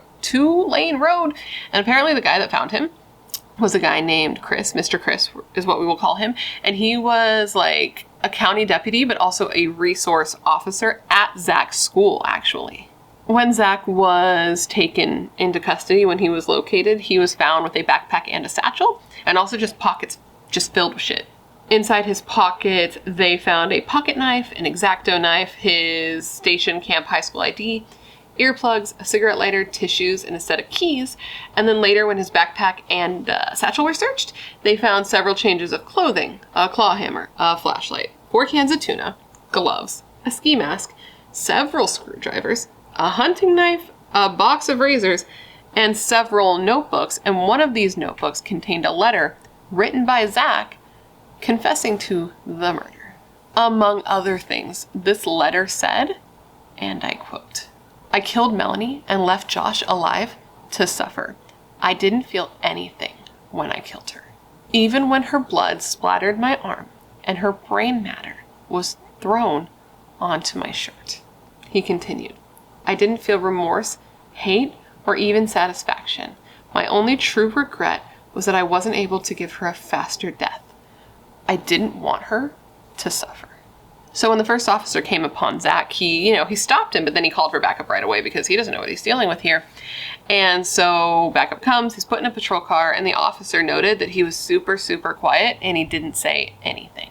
So when Zach was interviewed, he was interviewed alone because even though he was a minor, he didn't have any living parents or guardians, and his family that was in the States, in Kentucky, was estranged, and his other grandparents were in Austria, so he didn't really have anyone who could like sit in with him while he was questioned. But I guess during the questioning, he was super polite and kind and courteous, and he answered all their questions, but he was reluctant to give police any sort of motive or real explanation for why he did what he did. But he did confess. He was interviewed for an hour and the whole thing was videotaped, and he completely confessed that he did do it. He even said that he thought about using the claw hammer or the knife to kill his mother, but he chose the sledgehammer ultimately because he knew he'd be the most successful with that. And he also stated, he stated something that's so chilling. He said that when he killed his mother, he laughed. But he said he didn't know why he laughed because he didn't feel anything when he did it. He also told police that if he could go back, he would have still done it. He said that he didn't regret doing it, that if he could go back in time, he would have still done it, he would have still killed her. The only thing he would have done differently is that he would have killed his brother with the sledgehammer as well, since the fire hadn't done the job. So Zach was arrested, as I'm sure you can imagine, and he was charged with first-degree murder and attempt to commit first-degree murder against his brother, and also aggravated arson, and he was sent to a juvenile facility to await trial. Zach was assigned a public defender, as, you are legally, that is your right if you can't afford an attorney, right? Right. And his attorney released a statement after his arrest stating, and I quote, "As devastating as is the senseless loss of life, this case is even more tragic for the simple fact that Zach is also a victim here. After Zach Davis's father died, in his presence of a degenerative illness, being moved and isolated from extended family, Zach sent up every possible red flag a 9-year-old is able to articulate, that he was depressed, disturbed, and sliding into a chasm of despair and frustration. And yet he was failed at every turn by the school system, the child welfare system, the family, and society. Zach Davis is truly lost in the system." So while Zach was in jail awaiting trial, this is when he was reached out to, or I don't exactly know how they got from the A to the D, like what the B and C was of it, okay? But that's a quote from Hollow Man, I'm sorry. I don't know how the interview came to be, but Zach was going to be interviewed by Dr. Phil, and this happened about 2 months before his trial, and Dr. Phil, along with like a crew member, camera, people, all that shit, of 8 different people, all showed up, and they ended up meeting him in a empty courtroom that was next to the Sumner County Jail. And in this interview, I've got to be honest, this kid's pretty terrifying. I understand why it got to be so popular once people saw him speak, because he makes the hair on your arms like stand on end. He's very disconnected. He's very off. He's got a hardcore, and I saw this comment a lot in my initial video, but he's got a very hardcore Sling Blade vibe, if you've seen that movie. He speaks very slow, and with this he has the deepest fucking voice. He's got the deepest voice ever. It's so deep. It's like crazy deep, and he speaks very slow, and he nods his head really like aggressively, and he smiles to himself, and he chuckles to himself, and it's always while being asked or describing horrible things like how heavy the sledgehammer was and what it sounded like when it hit his mother's skull. He like laughed to himself when he thought back on it, which is just such a weird thing. And he was asked why he did what he did, and he said that his mother wasn't taking care of him and his brother, and he was tired of it. During this interview, Dr. Phil asked him like, why that day? What made that day the day for you? And he just said he didn't know. He just thought it seemed like a good time. And he was asked like why he hit his mother so many times, because he hit her so many times, like overkill, right? Like it doesn't take a lot to kill a person with a sledgehammer. And he just said he wanted to make sure that she was dead. And it's just so unsettling. That's so rude. And it's honestly just like wildly chilling, because he's talking about his own mother. And this is after being arrested and like the reality of what he had done sinking in. You know, it's separated some time between him and the event, and still this is how he's responding. And that to me is like the creepiest part, is when people feel nothing, even after being out of the adrenaline-filled moment of what they've done. And Dr. Phil asks him like, okay, so you killed your mom? And he's like, yeah. And he's like, why did you kill your mom? And he's like, oh, she wasn't taking care of the family, right? And he's like, by the family, you mean like you and your brother? And he's like, yeah. And he's like, okay, here's the thing. Here's my question. Like, if you didn't think she was taking care of the family, why did you kill her? Why did you think about having a conversation with her? Like bringing it up, being like, hey, do you think maybe you could take better care of us or something? And he was like, I didn't think it would do any good. And Dr. Phil's just like, okay, so you didn't think talking to her would do any good, so you just killed her instead. And he's like, yeah. And then he goes on to say like that, he goes on to imply that it wasn't a planned thing, that it was just like, he woke up that day and was like, you know what, I think I'm just going to kill her out of nowhere. That he just like woke up and wanted to do it, and did it the very first day that the thought popped into his head.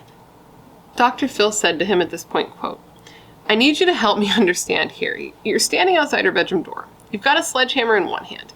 You've got your hand on the doorknob with the other. And you open that door. Like, what's going through your head at that moment? And he just said that he didn't remember, that his mind was just pretty much a blank. He said he looked into her eyes and that she didn't look back at him. And Dr. Phil asked him if he was sorry that his mother was dead. And he said that yes, he was. And when he asked like why he was sorry, Zach just said that he felt sorry for doing it. That was it. That's his whole spiel. It's just like a lot. And this interview was, because, you know, the interview happened 2 months before his trial. This interview was shown to the jury, which definitely didn't help him at all. Anyone who knew the family thought this was so weird. Like, it was such a shock, because everyone said Zach and his mom were super close, that like they even checked like his cell phone and her cell phone after the murder. And in the days leading up to the murder, up until the point that he killed her, there was nothing in their phones that showed there was anything wrong. They were texting like nicely back and forth, just sending normal mother-son text messages. So it took a bit for the trial to take place, but once it finally did, Zach was tried as an adult. He had been initially held in a juvenile facility, but the juvenile facility had deemed that because of his significant emotional and mental problems, there wasn't anything that they could really do to assist him in, like, basically that what they were saying is that they couldn't help him, that the murder was so savage and brutal that they didn't feel like putting him in a juvenile facility or having him tried as a juvenile would be like a valid option for his crime. And I guess while he awaited trial, because he was sent to criminal court, so he was put in an adult prison, and I guess while he was awaiting trial, he was in solitary confinement, and he was in solitary confinement for like 24 hours out of the day. Because I guess like if you, I don't know if this is every state, but if you are a minor in an adult prison in this state, in this county, you're held in solitary confinement, I guess, for your protection.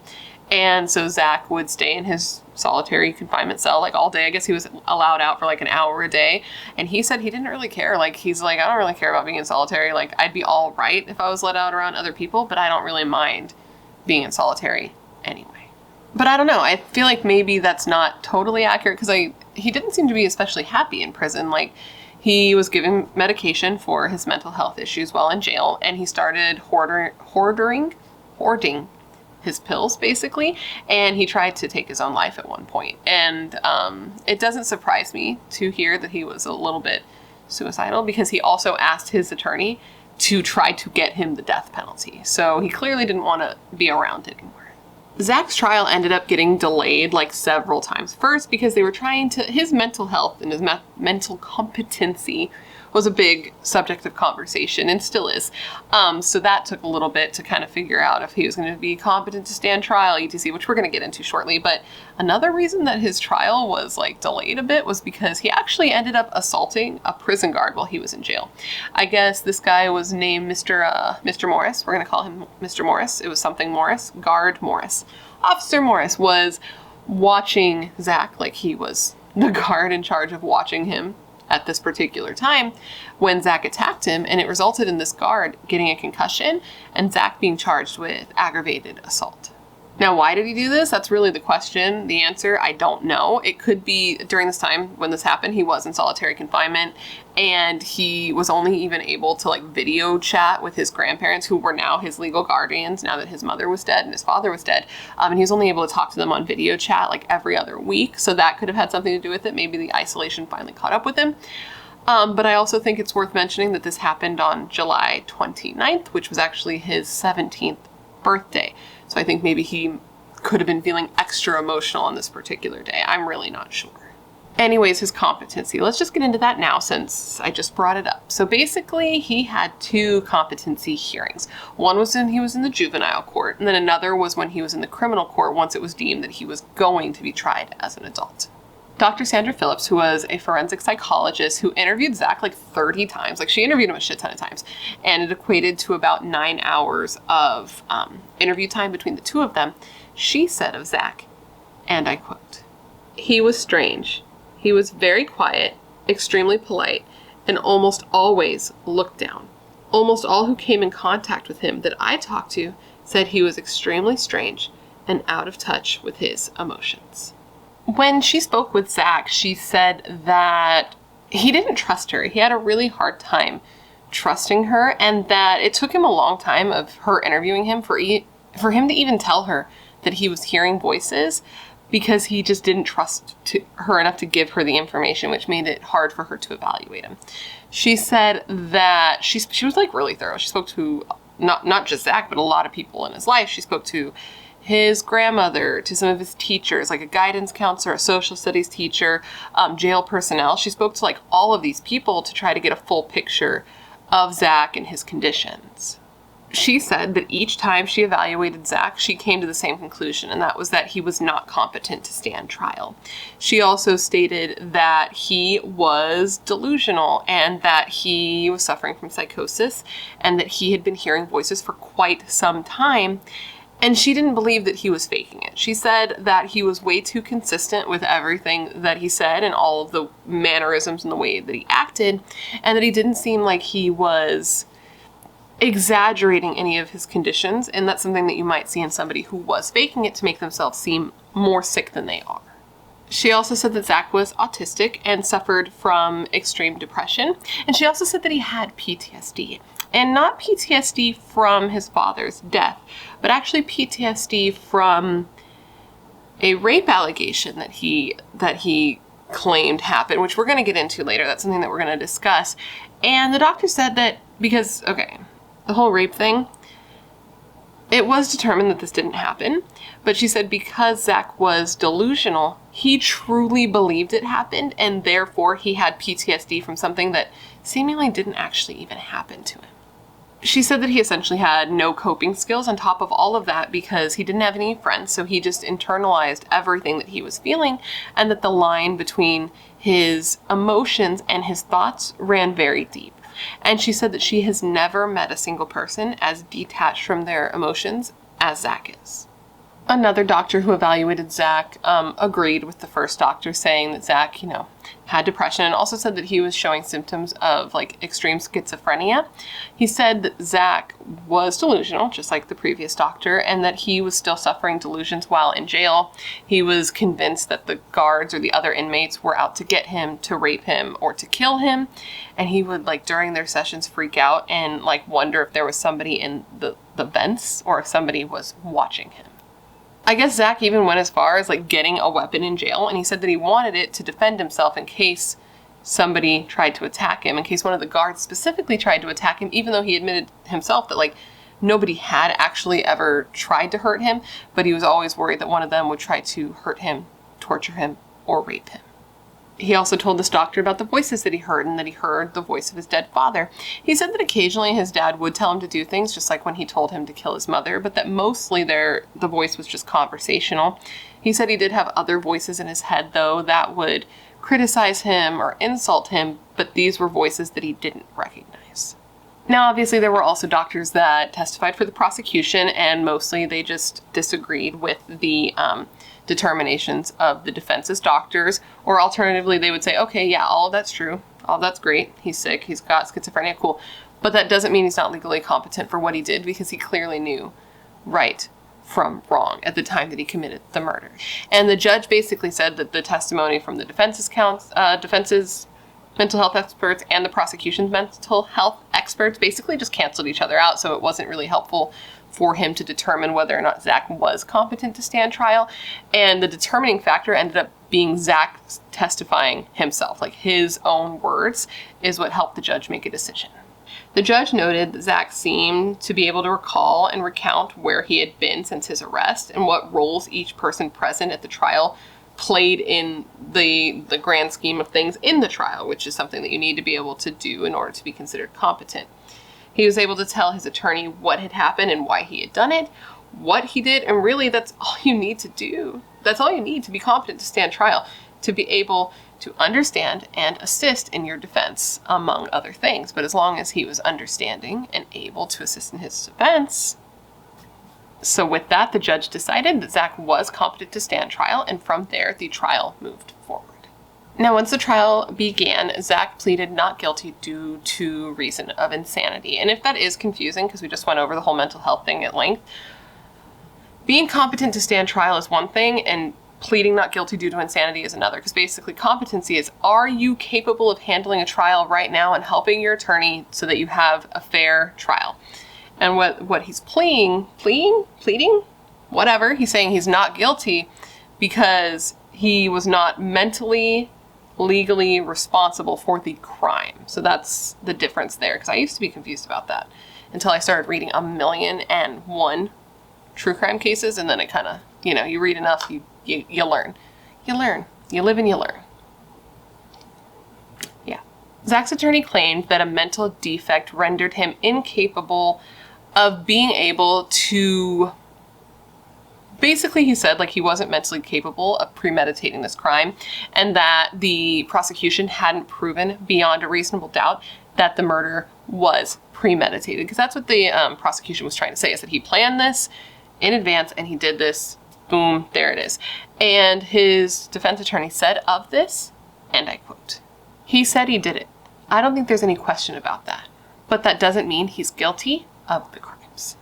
The defense tried to prove that Zach was mentally ill, that he was hallucinating at the time that he committed the murder, that he was hearing the voice of his dead father telling him to kill his mother, and that because of all of that, he wasn't mentally there enough to be legally responsible for the crimes that he was being accused of committing. And his grandma, I think it was on his dad's side, testified for Zach at the trial, saying that Zach wasn't evil, that he wasn't a bad kid, and that Zach's therapist prior to the murder had said that he was suffering from delusions, and that is what caused him to do what he did. His attorney really just did the best he could. He said from the beginning that he saw the prosecution's case and was like, that's one of the strongest cases I've ever seen against somebody, right? And he knew it was an uphill battle from the beginning, but he did the best he could. He, she, they did the best they could with the case they were given. Now, the DA called bullshit on all of this, called bullshit on the whole mental health aspect in general, saying that Zach didn't even mention to any psychiatrist that he had heard the voice of his father until after he had his hearing at the juvenile court and was switched over to the criminal court. But you recall that the therapist said that Zach didn't trust them enough to say it sooner, etc, etc. And in addition to that, there was a search on, I believe it was Zach's phone. It was some electronic device in the household back on August 4th, so before the murders, obviously, searching for paranoid schizophrenia. So either someone in the house was worried that he had it, was looking into it, he was looking into it because he was worried he had it, or I guess you could argue that he was looking into it to see what the symptoms were so that he could pretend like he had it. The prosecution also argued that even if Zach was mentally ill, and I feel like most people believe that he is, that he's still legally responsible for what he had done because he knew what he was doing at the time that he did it was wrong, and he had taken steps to also conceal what he did. Like, his intent was to murder his mother, and he had done just that. And in addition to that, he also took steps to like hide what he did after the fact. He got rid of his phone. He got rid of his bloody clothes. He packed a bag and he ran. And in addition to that, he said he chose the sledgehammer specifically because he knew it would be the most successful tool at finishing the job. And on top of that, when they looked through those notebooks and those diaries, it showed that he had been planning this for some time. Like, he'd been writing about it days before he actually did it. Speaking of this diary, there was something else found in the diary that sort of gave a motive for why Zach may have done what he did. Basically, in this diary, it said that his older brother had started sexually abusing him when they moved to Tennessee. Now, again, the psychiatrist said, again, backtrack, this was proven not to be true, which I already stated. And the psychiatrist said that this was the type of thing that Zach just truly believed happened. But Zach wrote that it happened, and he wrote that he had wanted to kill his brother ever since. He wrote that he told his mom and that she didn't believe him, and so that's why he went on to do what he did, that he killed his mother with the sledgehammer so that it would be fast because he didn't want her to suffer, but then he set the house on fire so his brother would burn alive because that would be a worse death. Of course, his brother, who, by the way, during the entire trial, he sat behind Zach. He sat behind Zach on his side, on his team, you know. Like, they never spoke to each other. Like, he just sat behind him and they never communicated with each other. But he was there showing support for his brother, even though that had to have been such a difficult thing to do. But his brother, when he was talked to about this, he was like, that's fucking ridiculous. Like, that definitely did not happen. And I guess the police looked into it, and CPS was brought in and looked into it, and it was found to not be true. And Zach's credibility was kind of shot when, well, for one, he contradicted himself like crazy. He went on the Dr. Phil show and he gave a totally different reason, saying that his mother wasn't taking care of the family, and just his overall behavior and mannerisms in court, laughing at weird times and just being super inappropriate, didn't make him seem like a very trustworthy person. When Josh was asked about all of this, he said, like, he was so confused because his family was close. He and his mom were close. His brother and his mom were close. He and his brother were close. That he loved his brother, but not like that, and that it never happened. And when, like, he was asked, like, what do you think? Like, do you think it's ridiculous that he said this? He's like, well, no shit. Obviously it's ridiculous. Like, what kind of question? Like, what kind of question is that? Obviously it is. Like, I had no idea anything like this was going to happen. Me, my mom, and my brother just went out the day that he killed her, had a great time, saw a movie.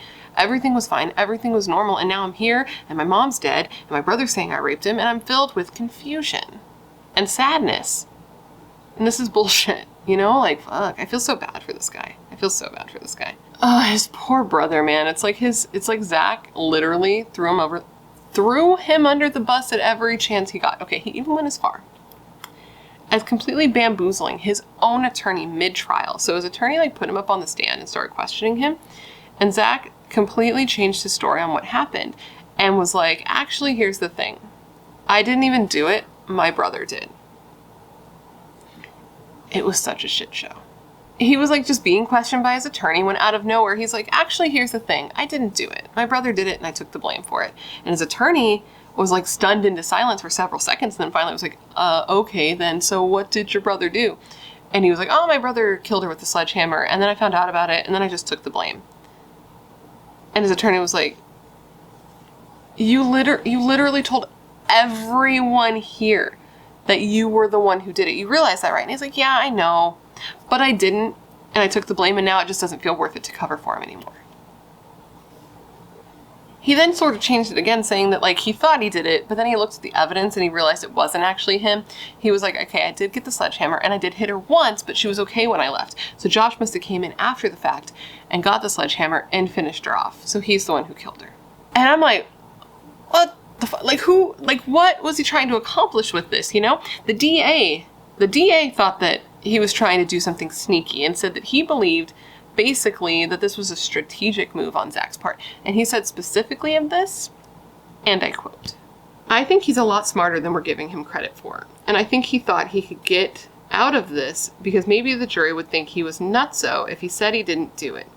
He has a flat affect, but he's very intelligent. He really wanted to be a serial killer. It was one of the most unusual cases we've ever had. Anyways, his attorney Randy was like, what the fuck am I supposed to do? I guess this guy had been a defense attorney for 30 years and had never once had a client change their story while on the stand like that. So he was trying to get the judge to declare a mistrial because his client had basically just made his entire defense fucking pointless at this point. And the judge was like, I'm sorry, like, sucks to suck, but I'm not going to do that because letting a defense attorney call a mistrial because their client changes their story on the stand could be a dangerous precedent for future cases, because then anybody could be like, oh, I'm just going to change my story, mistrial, let's do this all, I could do this all day, Winston, I could do this all day. So his attorney's like, well, shit, that's not good. So then he's like, okay, well, can I have his competency reevaluated, because clearly something's wrong with him, because who the fuck would do what he just did? And the judge is like, it's going to be a no from me, dog. Please continue with your defense. Zachary's grandma, I mentioned before, but she was like a real advocate for Zach and his mental health, and she believed that he wasn't responsible and that if he had gotten the help he needed, we wouldn't be in the situation we were in and none of this would have happened. She said that she had brought up Zach's behavior to Melanie before, his zombie-like state and his catatonic state, as she said, and that Melanie had just like kind of brushed it off, saying that her son was just quiet like she was. Zach's grandmother said of the whole situation, and I quote, every teacher, every guidance counselor should have to stand trial with Zach. Zach is not a monster. He's just a child who made a horrible mistake. A child who was shown crime scene photos of his mother after being hit in the head with a sledgehammer more than 10 times. A child who saw his mom's blood-soaked sheets, blood all over her body, her hands like folded over her chest, okay? Saw some horrible things and showed no emotion. So, I think that's very scary. They described the crime scene while showing photos in great detail, and he didn't react at all. And I don't know if it's denial or if she really believes. Here's the thing. I don't think that Grandma liked Melanie very much. That's the vibe I got. I could be wrong. Obviously, I could be wrong. I don't know them, but that is the vibe I got. She is on record as saying, like, that Melanie failed to help Zach, failed to get him help for his depression when his father died. And she told the court, like, I don't want Zach to get forgotten here today like he has most of his life, which seems like a dig to me at Melanie a little bit.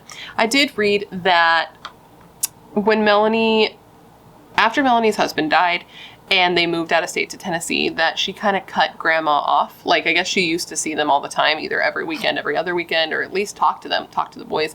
And that after they moved, she completely kind of cut ties with that part of the family, which, listen, I know a lot of people, not me, I've got a great mother-in-law, but I know a lot of people who, given the opportunity to no longer have to deal with their mother-in-law, would take said opportunity, right? Like, the jokes are there. We know how mother-in-law jokes go, and that comes from somewhere. But again, this is one person's side of the story, and then speculation, because Melanie's not here to tell her side of the story, because Zach murdered her. Anyways, after a 4-day trial and only 3 hours of deliberation, the jury of 7 men and 5 women came back with their verdict, and it was a guilty verdict. They had found Zach Davis guilty of the murder of his mother, and he was given an automatic life sentence. He wasn't eligible for the death penalty because in that state, if you're under the age of 18, you can't get the death penalty, so it's an automatic life sentence. And he was also given an additional 20-year sentence for the attempted murder of his brother and an additional 20-year sentence for the aggravated arson.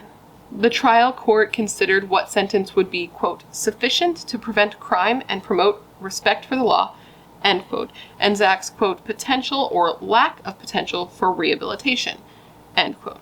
But it didn't look good for Zach, right? Like, it didn't look good for him at all, because the judge noted that he was, quote, devoid of remorse, responsibility, appreciation for life, and potential for rehabilitation, starts at ground zero or below. The judge really didn't seem to like Zach, which I don't really blame him. He said that what bothered him the most is that Zach showed no remorse for killing his mother, and at such a young age. And the judge said specifically, and I quote, "You became evil, Mr. Davis. You went to the dark side. It's that plain and simple." The judge also said that during the trial it showed that Zach was obsessed with death, which could be true. But from what I read, the article I read, the judge kind of came to this determination because of the video games that he played and because of the fact that, you know, he loves Stephen King and horror, and he had recently read Misery. Now listen, did Annie hobble Paul with a sledgehammer? Yes. So I can see how that parallel could easily be drawn. However, I think it's dangerous to start lumping people who are into dark things and those interests, again, I said this in the beginning, but those interests being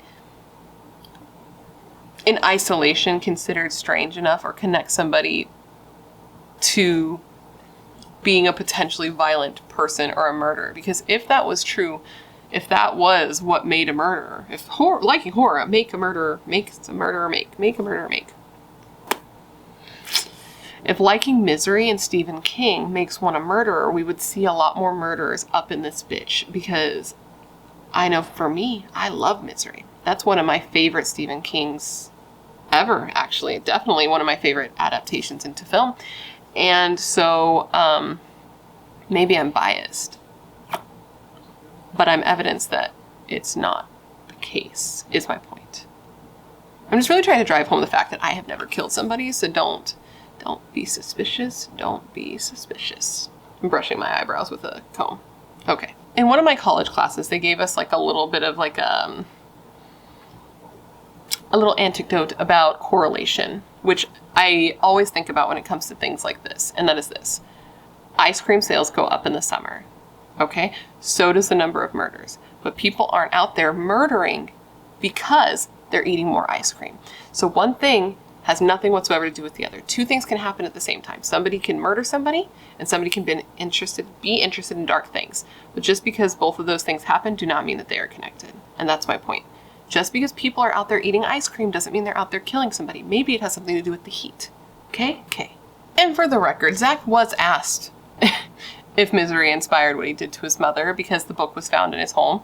And, I mean, he said no. I know his credibility is kind of shot at this point, and we don't really trust him that much, but for the record, he did say no. Is that true? I don't know. But that's what he said. And he was actually asked, in case you were curious, if he loved his mother, and he said somewhat. So, Zach's in jail. He has to do a minimum of, it's either 70 or 71 years. No, it's 71 years in jail. Because here's the thing. He's given a life sentence. And from what I understood in Tennessee, if you're given a life sentence, you're up for automatic review after 51 years. So he can get paroled at 51 years. But remember, he was given an additional 20 years for the attempted murder and an additional 20 years for the arson. Now, the judge ruled that 20-year sentences, these two would run consecutively, but that they would run concurrently to the life sentence, which means he has to serve the 51 years and then start his 20-year sentence, but he only has to do just 20 years, not 20, not 40, 20, because they're consecutive. I hope that makes sense. I've always tried to explain consecutive versus concurrent. I hope that did it for you. But basically, what that equates to is his entire life in prison, right? Because he's 15 when this happens, and 71 and 15, that's 86 years. That's so crazy. Do something so stupid so young, and now you're in jail for literally your entire life. You get one life. You're here, you die, that's it. And this is what he's chosen to do with it. It's fucked. And I guess people are glad it's over. A friend of Melanie's, this guy named Sean, said that, like, there aren't any winners here, But at least now it's done, it's over, and Josh can try to move on with his life as well as he can with literally no family. He didn't say that, I'm saying that. He says he's glad he can move on with his life, but I'm like, with whom? Anyways, in 2016, Zach, as they do, asked for a new trial. His judge basically said that him getting a life sentence under the age of 18 was unconstitutional because he was a minor, and that is deemed cruel and unusual punishment. We've talked about this before, but that's because in 2012, it was ruled that mandatory life sentences without parole for sentences for juveniles violate the Eighth Amendment prohibitions against cruel and unusual punishment.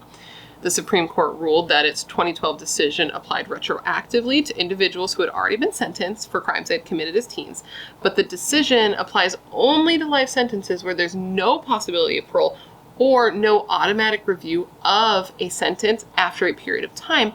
And it was determined that this protection didn't apply to Zach because he was given a life sentence, yes, but there is an automatic review time after 51 years in Tennessee. So he doesn't have life in prison without parole or without the opportunity to be released. However, his attorney was like, yeah, that's true, but if you give him this 51 years and then give him 20 right after that, that basically is a life sentence without the possibility of parole. His attorney said specifically of this, and I quote, "The sentence denies any conceivable right to be eligible for parole. His parole eligibility date is September 14th, 2077. I know I will not be around to see that day, and it's likely Zach won't be either." His attorney essentially stated there needed to be a new trial so they could determine if there was irreparable corruption in Zach that made it so that he was unable to be rehabilitated. But if he was able to be rehabilitated, he deserved the chance to do so. He also tried to shoot his shot with the competency thing again, saying that clearly his client was not competent to stand trial because of the outburst he had in the middle of the trial where he said it wasn't him, but it was his brother who committed the murder. And he also said that the prosecution saying the statement that Zach wanted to be a serial killer was not based in fact and made it difficult for Zach to get a fair trial. In the end, the judge denied the request for a new trial, and in his denial, he said that evidence during the trial was sufficient for a murder conviction, and that questions of mental competency were fully vetted, and said that the sentence of life plus 20 years follows the law. Now, a lot of people think that Zach was too mentally ill to be found guilty of these crimes. His competency is a big thing that people discuss, his illness, all of that. And a lot of people, I think it has a lot to do with the way he speaks, right?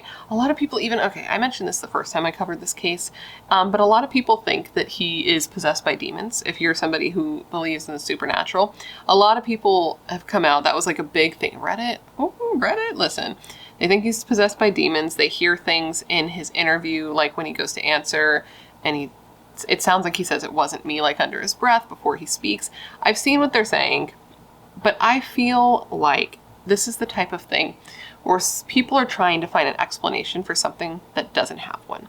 They're trying to find a reason why something this absolutely terrible happened, a way to make it make sense, because it's one of those things when a kid kills their parents, that's just hard for a human being to wrap their mind around.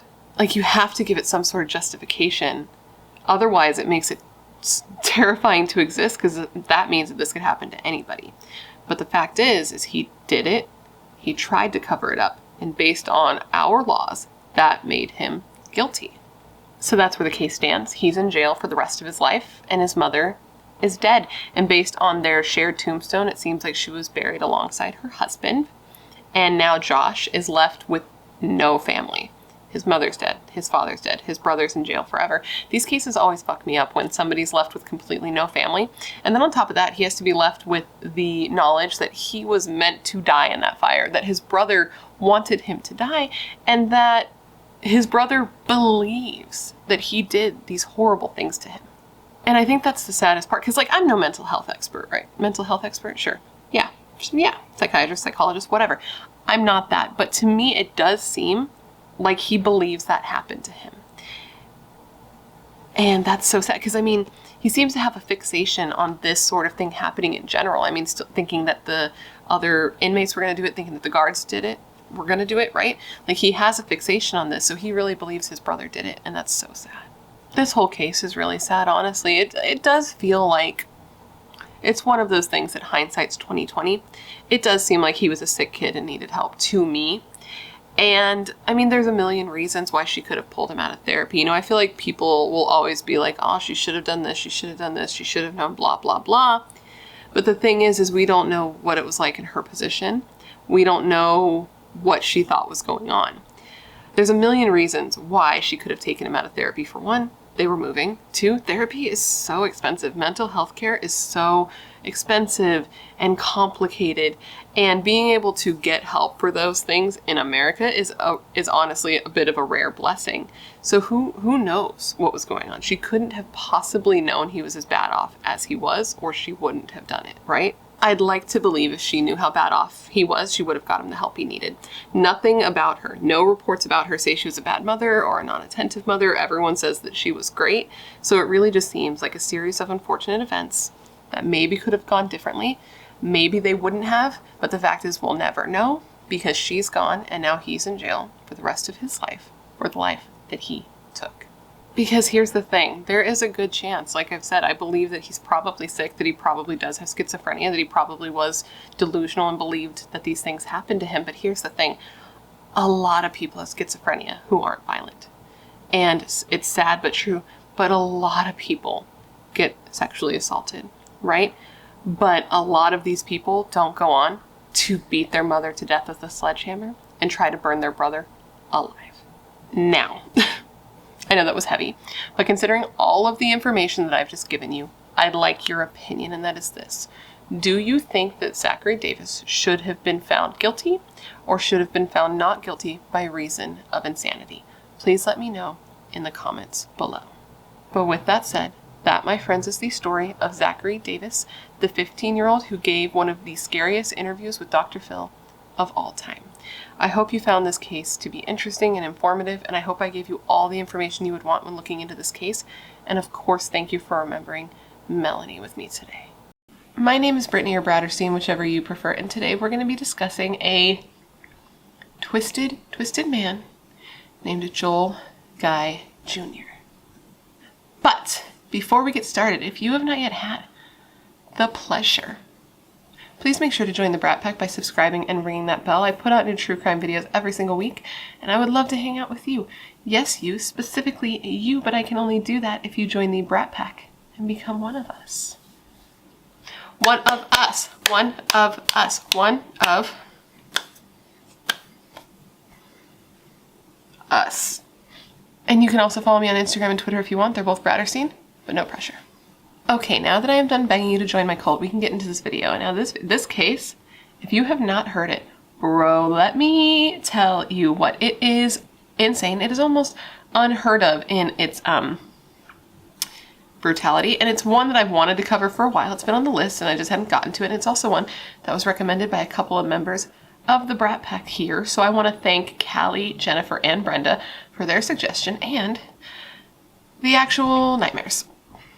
Okay, so essentially what happened here is Joel Guy Jr. attempted to commit the perfect murder, and for the most basic and lame of all reasons ever, money. But due to the sheer brutality of the murders he committed, it does lend one to believe that there may be more to this murder motive than simply money. Because in the course of this man's murders, he made, and I am quoting the prosecuting attorney here, a, quote, diabolical stew of human remains.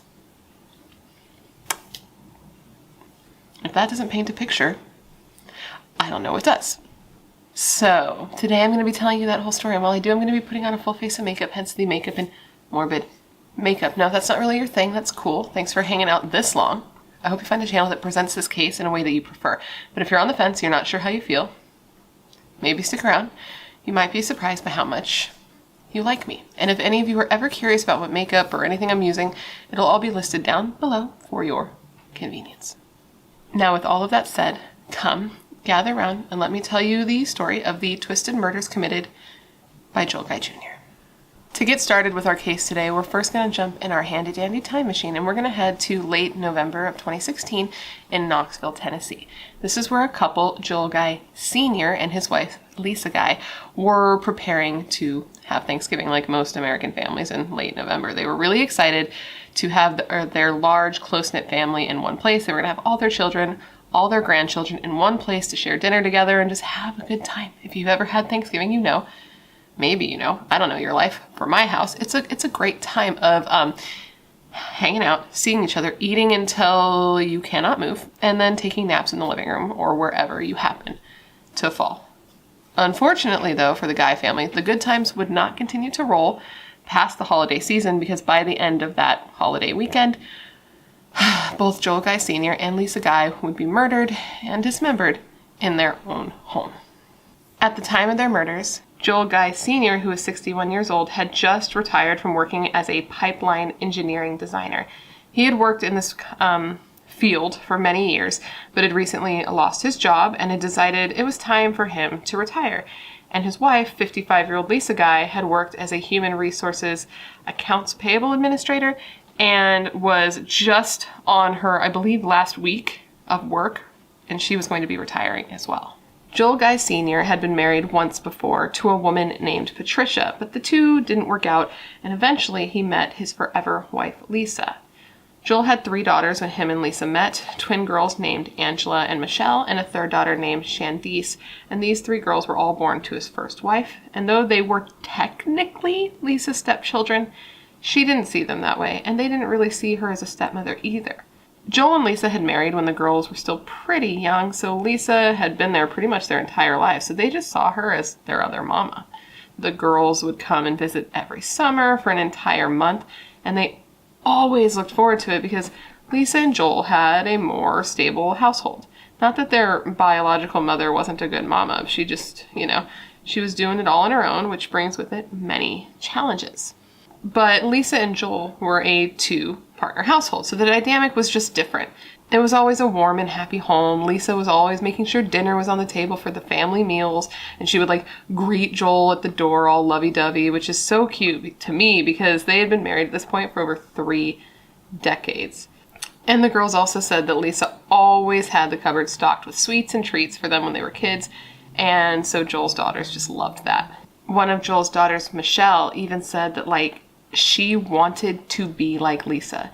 She said she looked up to her so much that when she got her own engagement ring later as an adult, it was an exact replica of Lisa's engagement ring. She said she wanted to be the woman Lisa was, the mother Lisa was. She called her her best friend, which is just hits you in the heart right there, So Joel Guy Sr. had worked in his field for many, many years, but the year that his life would be tragically stolen from him, he was actually laid off from work. And he decided that instead of trying to find another job at his age, he was just going to retire. He's like, I've done this plenty of time. It's time for me to just kind of stay home and spend more time with my wife. So he and Lisa actually sat down, they looked at their finances together, and they realized that Lisa could afford to stop working as well, and they could both retire at the same time and just stay home and spend their time together. But in doing this, that meant that Lisa would no longer be working. So the money that she was bringing in from her job, which went entirely towards her son, Joel Guy Jr.'s expenses, would no longer be coming in, which meant that her son, Joel Guy Jr., would have to get a job and be on his own. And he just had not done that yet, even though he was in his late 20s. Regardless of this, though, the couple had plans to retire. They were going to sell the family home that they lived in now, and they were going to move to the small town of Sirgoinsville. It was about an hour and a half away from their current home in Knoxville, Tennessee, and they were going to move there and live in the house that Joel Sr.'s mother had previously owned when she was alive. They had it all worked out. Everything was planned, and everything seemed like it was going well, and they were really excited about their future together. And just not working. Can you imagine? Sounds tight. So now we're going to fast forward to Thanksgiving break of 2016. That wonderful 4-day weekend that a lot of us get where everything is just a giant blur. And then you wait till Christmas and then it's over and then you're sad. So Thanksgiving weekend. Lisa and Joel are super, super stoked because they're going to be having all of Joel's daughters over and all of their grandkids, and they're really excited. And then they get the surprise of their life when their son, Joel Guy Jr., actually decides that he's going to show up as well. You see, this was a big surprise because he wasn't planning to come down and visit until the following month at Christmas break. So when he showed up, they were like, holy shit, we've got everyone here at one time. That's awesome. And what was even more surprising than Joel's unexpected arrival, which was already like, it wasn't not in his character, was his attitude, because he was pleasant. And that was kind of unheard of for Joel Guy Jr. Typically, this baby steals my oxygen. And this was just like a happy surprise for his family. Or maybe it wasn't. I don't really know if they cared. But he was just like in a very good mood. Normally he would be in his room. He would like, at family gatherings, instead of hanging out in the family room, playing games, talking, drinking, doing all the fun stuff, he would just like eat and then seclude himself in the room, whatever room he was staying in at the time. He was very distant and aloof. He didn't really care about engaging with the family, but this time he was present. He was attentive. He was friendly. He was talking to his parents. He was talking to his sisters. He was playing with his nephews. And the boy's mom were surprised because she didn't even know that he knew his nephews' names. Like, he was that disconnected. But this time, not only was he playing with them, but he like went into his room and got a bunch of toys out for them to give them as gifts. And they were like, who is this man, this imposter who's pretending to be Joel Guy Jr.? Joel Guy Jr., the man who generally didn't act like his nephews even existed, was now in his room passing out Beanie Babies. Though the weekend had been pretty good, there was at one point a notable shift in the energy. There seemed to be some tension between Joel Guy Jr. and his parents, and his sister noticed it. So at some point during the evening, she like took her dad aside and was like, hey, what's up? What's going on? It's clear that you guys are kind of at odds right now and everything was so cool. So what happened? And this is when Joel Guy Sr. informed his daughter that the conversation had come up of Joel Jr. no longer being able to be financially supported by his parents. They let him know, like, hey, we're leaving, we're retiring, we're not going to be able to take care of you. And the conversation didn't really go well, as I'm sure anyone could imagine it wouldn't. And because of that, there was a little bit of tension between them. That night, Joel Jr.'s sisters left, saying goodbye to their parents, having no idea this would be the last time they would ever see them alive again. The following day, Joel Guy Jr. and Joel Guy Sr. loaded up the family boat, because they had one of those, and they were going to be transporting it from their current home in Knoxville, Tennessee, to their new home in Sircoinsville, which was, again, about an hour and a half away. So they loaded up the boat, they drove there, they drove back, and this is the last time that anyone reported seeing Joel Guy Sr. and Lisa Guy alive. And it was that morning when they were like in the driveway loading up the boat for transport. Now, did something happen on this car ride, this long car ride from Knoxville to Sircoinsville and back, that kind of triggered the events of what happened next? We really don't know.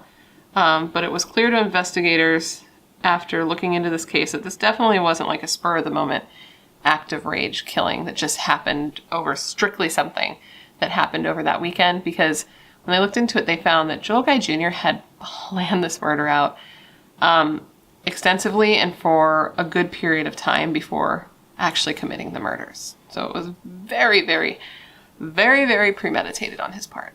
So Joel Guy Sr. and his wife, Lisa Guy, had fallen off the map this weekend.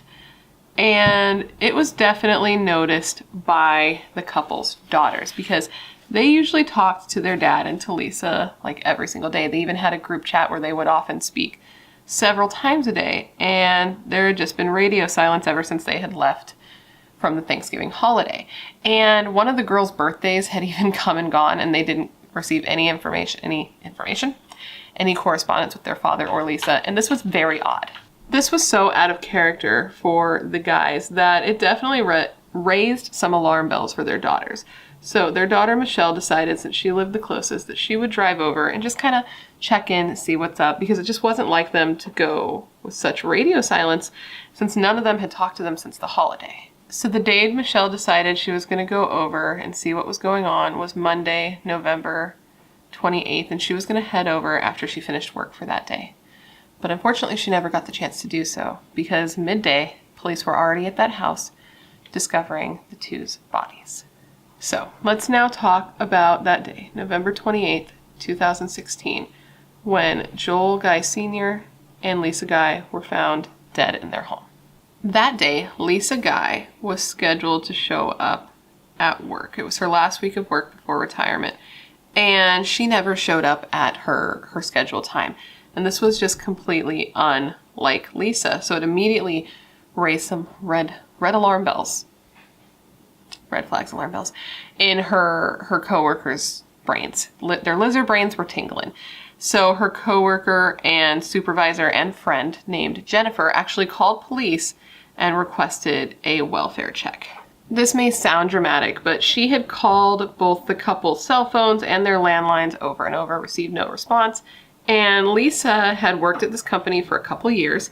She was dependable. She was reliable. They knew her work ethic and her character, and this was so out of character for her.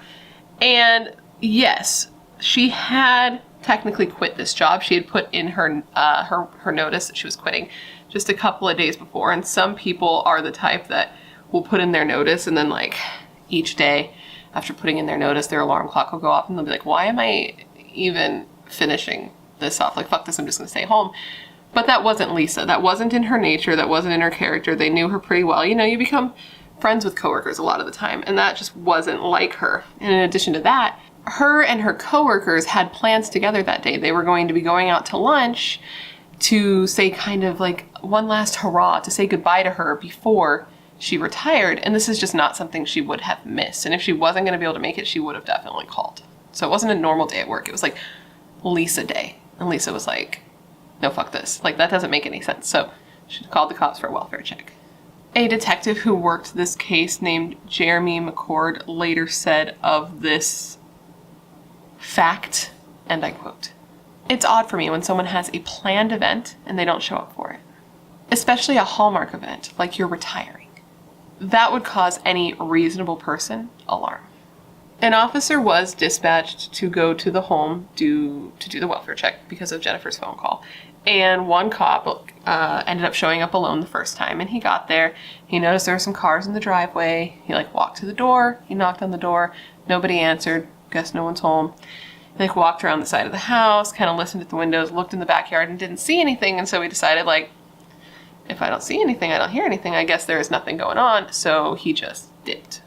So meanwhile, Jennifer is waiting by the phone to hear from police, to hear what happened when they went to do the welfare check, or alternatively, for Lisa to just stumble through the door with some excuse as to why she was late, though it was looking more and more like that wasn't going to be happening. But as the minutes passed and neither of these things happened, Jennifer got more and more worried, so she decided, fuck this, and called police back herself. And when they answered, she was like, "Sup, bro, what's going on with my friend? I still haven't heard anything. She still hasn't shown up." And this is when officers tell Jennifer that "Oh, no, we did send an officer over. They went, they checked the house, and nothing seemed wrong. There was nobody there. Everything was just totally normal. Nothing to worry about here." And this is when Jennifer was like, "Listen, maybe this is the point where we're going to have to agree to disagree, but I actually know her. And it's very unlike her to not show up. This has to be something wrong. Maybe you could send somebody back and they could try just a little bit harder, because I know my friend and there's no way that she wouldn't show up unless there was a reason. So if you could maybe take your job a little more seriously, that would be point." I'm paraphrasing. I don't know if she said it like that. She probably didn't, but you get the gist.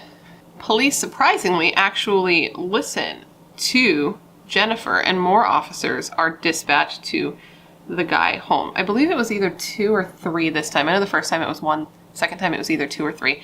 So they get there and they notice the same things that the original officer noticed, that there are cars in the driveway. They go to the front door and nobody's answering the door. But this time one of the officers actually looks through the door, because they had one of those doors that's a door with a piece of glass in the center, one of those fancy doors where you can look through and see inside.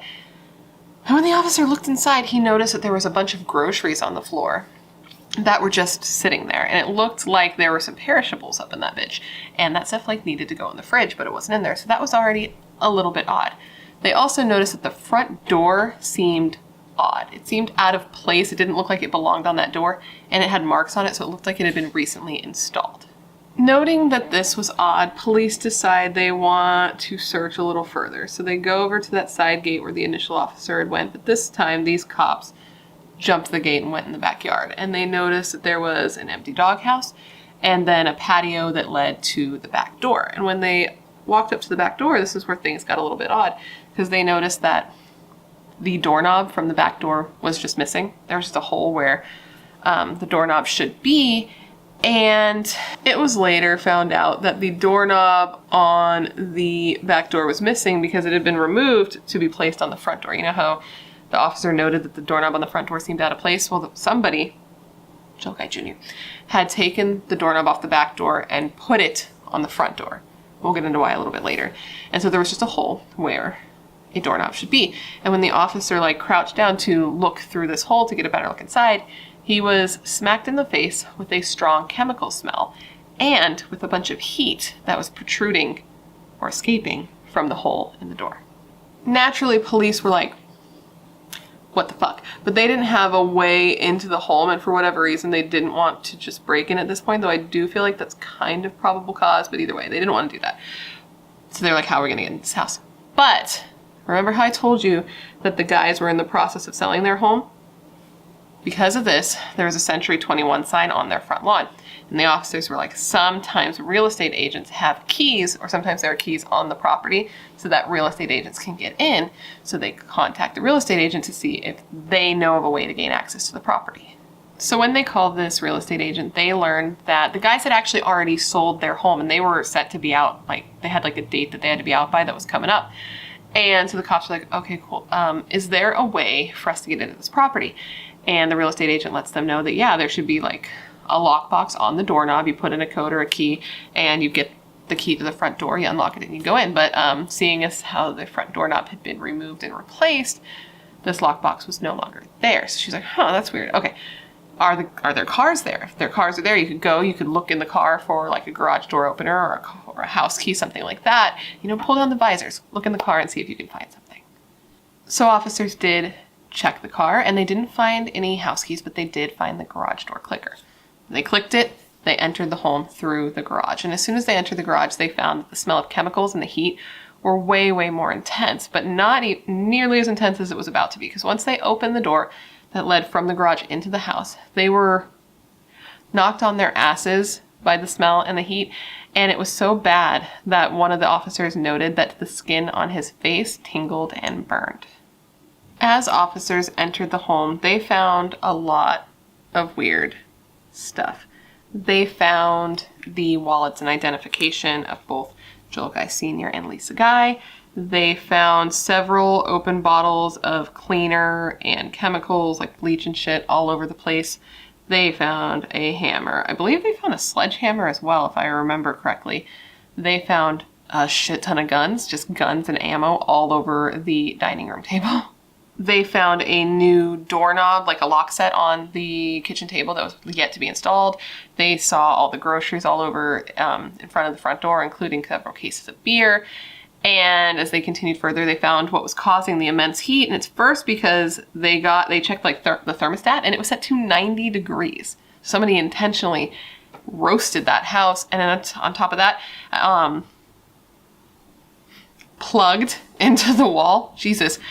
Baby brain, plugged into the wall, there was a portable heater and a hairdryer just plugged in, ready for heating. As the officers made their way upstairs, they found even more intense stuff. First, on the carpet of the stairs and on the wall leading up to the stairs, there was lots of dark stains that looked to be blood, and when they were tested, it was definitely blood.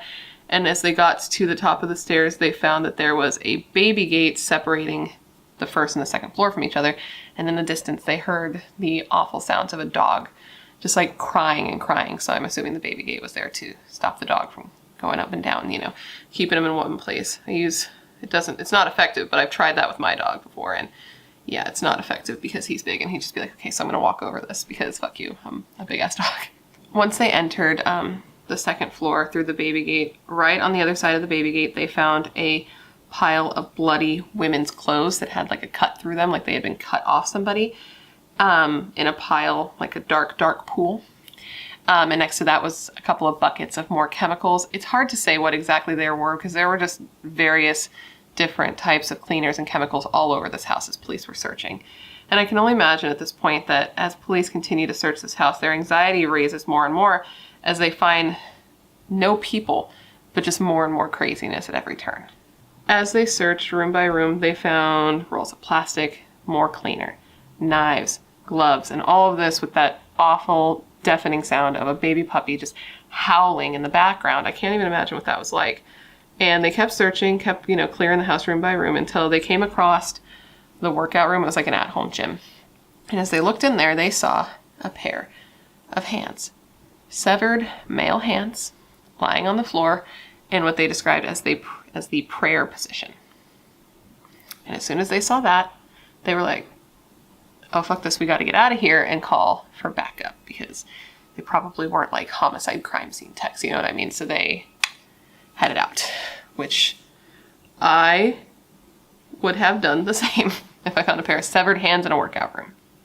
Detective Jeremy McCord said of this moment, and I quote, "Walking through the downstairs of the house, nothing made sense to me.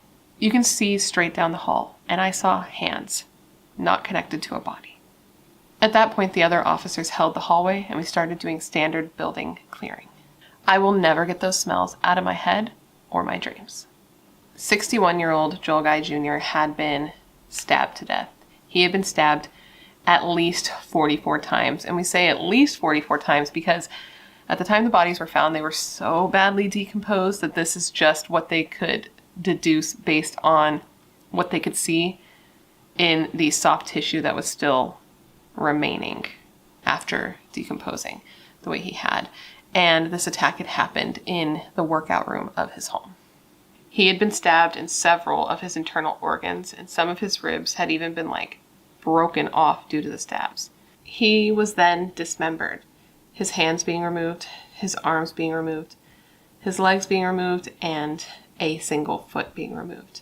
When he was discovered, his skull had been skeletonized from being soaked in a liquid inside of a tote, and there was damage to the front of the skull, but it's hard to say if it was blunt force trauma or caused by the liquid he had been soaking in as well. 55-year-old Lisa Guy had been stabbed to death as well. She had been stabbed at least 25 times, most of her stabs coming to her back, and like her husband, she had many of her ribs broken due to the force of the stabs, and many of her organs had been punctured. Lisa also had at least 5 superficial stabs to her buttocks, and also like her husband, she had been dismembered. Her legs had been cut off, her arms had been cut off, and her head had been removed. And her head was later found. Remember when I said when they walked through the kitchen, there was a pot boiling on the stove? Her head had been placed in that pot and was boiling on the stove. I got nothing to add there. Most of the dismembered body parts had been placed in blue totes. There was one tote for Lisa, one tote for Joel Sr., and they had been covered with water and sewer line cleaner, and it was thought that this was to aid in a speedier decomposition. So this is why there was, damage to the soft tissue and to the bone that they couldn't determine if it was from the attack or if it was from soaking in that liquid. One of the officers who was present that day said of this discovery, and I quote, "It's something that'll stay with you for the rest of your life. You'll never forget it." Upon further investigation of the home, once they had, called for backup, found the bodies and everything, and thoroughly searched the upstairs area, they found a lot of evidence that proved to be very, very useful in their prosecution of the murderer. They found sheets of rolled up plastic, another plugged in heater. In the bathroom, the floors were covered in plastic, and inside there, that's where they found the 2 large totes that held the discarded body parts of both Joel Sr. and Lisa. In the bathroom, there was also another heater, some gloves, and a knife. Inside the workout room of the house, where Joel Sr. was killed, The floors and walls were covered in blood, along with a pull-out couch that was in the room, which in addition to being covered in blood, had stab marks in it. Some of the workout equipment had been overturned and disheveled, and there were a couple of knives on the floor next to a bloody pile of clothes. The bathroom upstairs was also covered in blood. There were bloody clothes on the floor and a knife on the counter. In another room, Joel Jr.'s room, the one that he was staying in when he was visiting, there was a partially packed suitcase, a laptop with an external hard drive, and a red backpack.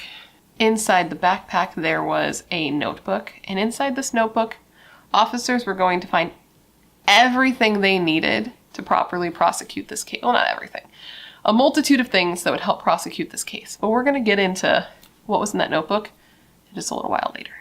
So, you remember in the beginning of this video when I told you that Joel Sr.'s daughter, Lisa's stepdaughter Michelle, was going to drive over to the house to find out what happened to her parents, but never got a chance to. Well, she never got a chance to because, the cops found the bodies, and they actually did reach out to her directly. Now, I don't know why they reached out to her specifically.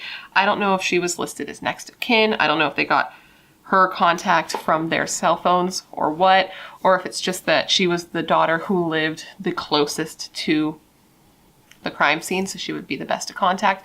But they did. They contacted her and they let her know that some bodies had been found at her parents' home and that they were unidentified at this point. And they wanted to know from her if there was anyone else who had been staying at the house with her parents who they might want to contact, who could be one of the victims who could be involved. And that's when she said, yes, my brother, Joel Jr. Now, who was Joel Guy Jr.? Joel Guy Jr. was born on March 13th, 1988. And Joel was described as being reclusive and socially awkward throughout his life, spending much of his time alone, isolating himself in his room to just play on his computer for hours on end. But where he lacked social skills, he made up for in academics. He graduated from the Louisiana School for Math, Science, and Arts in 2006. He had also spent a semester at the George Washington University, but had dropped out and spent most of his life living with his parents in Tennessee. He later went on to Louisiana State University to study plastic surgery because that's what he wanted to do for a living, and at that time he was living in a Baton Rouge apartment while his family had moved back to their home in Tennessee.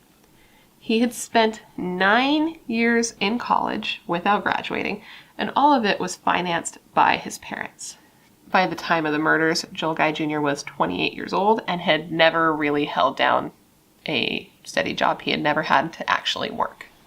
Joel was a bit of a spoiled kid. I mean, when he was in, makeup in the hair. When he was in high school, he went to a private high school. He had never had to work and was almost 30 years old.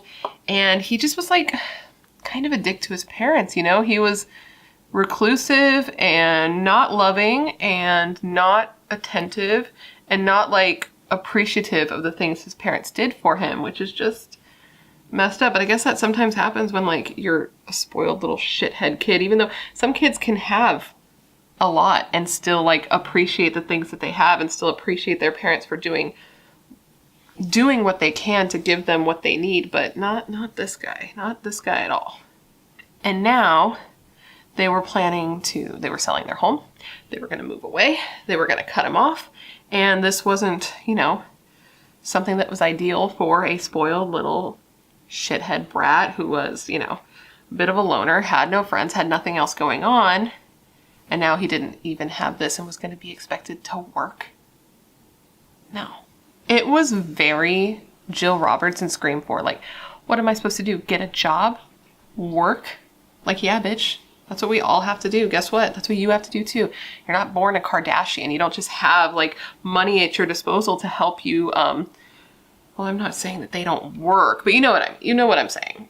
He was just a spoiled little brat who thought his parents were a lot more wealthy than they were and assumed because of that he could fucking have an easy ride through his life. And when he found out he wasn't going to get that, he was I'm going to throw a temper tantrum and kill everybody. And it's just chill out. Drink a 7-Up, eat a moon pie. Stop killing people. At the time of the murders, Joel Jr. did not live at home anymore. He was living about 9.5 hours away, depending on what route you take, in an apartment in Baton Rouge, Louisiana, while his parents were living in Tennessee. And his parents paid for everything. They paid for his apartment. They paid for his tuition. They bought him a car. They paid for the gas that went in his car. They paid for everything. I'm harping on this, but it makes me insane. It's just that, like, he was 28 years old and he had never had to work at all, had everything paid for. And his mom, this is what's going to make you fucking crazy. Lisa was only working to pay for Joel's expenses. She didn't have to work. She was literally only doing it so that she could support him. And he was such an ungrateful little rube, and it makes me insane. And, you know, she was now going to retire, and they told him, like, sorry, bud, mom's not going to be working anymore to support you. We're going to retire. Like, sucks to suck. It's time to put on your work boots and go out and get yourself a job and learn how to be a self-sufficient adult at the young, ripe age of 28. So once police realized that it was Joel Jr. who they were looking for, they started sort of putting the pieces together and making a case against Joel Jr. And they started by first piecing together his timeline prior to the murders, because he made this incredibly easy to do because he had left a bunch of receipts for different items he had bought to use in the commission of the murder at the murder scene. In the weeks prior to the murders, Joel Guy Jr. had been buying various items that definitely looked weird in the context they were being looked at now. They saw on surveillance that he had gone to an Ace Hardware store in Lowe's and he had purchased chemicals that were found scattered around the house, a pipe wrench, which he used to remove the shower head in the bathroom and install a hose, which he hoped to use to clean the crime scene and conceal evidence. He had purchased Clorox wipes. He had also made more purchases, this time from a Home Depot. He bought extension cords, a bleach sprayer, and a timer. The next day he was caught on camera buying a knife, and a couple days later he was caught on camera buying the blue bins that were later found holding his parents' body parts, and all of these other items were discovered at the crime scene. And as if that's not already, like, a lot of evidence, this guy was just so dumb to me, man. He also thought it was a wise decision, a decision that would not cause people to look at him. It wasn't suspicious at all for him to prepay a bunch of his bills after killing his parents. Why did he think that this would be like a smart thing to do? Why did he think that this wouldn't be weird and draw attention to him? I just don't understand. He prepaid his rent at his apartment for a couple of months in advance, totaling $10,000, and he paid for his tuition at school for more time at school, even though he had been there almost a decade trying to be a plastic surgeon and not receiving a degree. For somebody who's supposed to be smart, you are so dumb. You are really, really dumb. So police watched Joel Guy Jr. for a couple of hours, just kind of trying to see what he would do, kind of watch him, see his routine, but not very long, because just a day after the bodies were found on November 29th, when he went to leave and get into his car, police arrested Joel Guy Jr., and it's believed that he was going to be heading back to his parents' home in Tennessee to, like, finish the job at the time, because when he was arrested, in his trunk, they found a gas can and a meat grinder.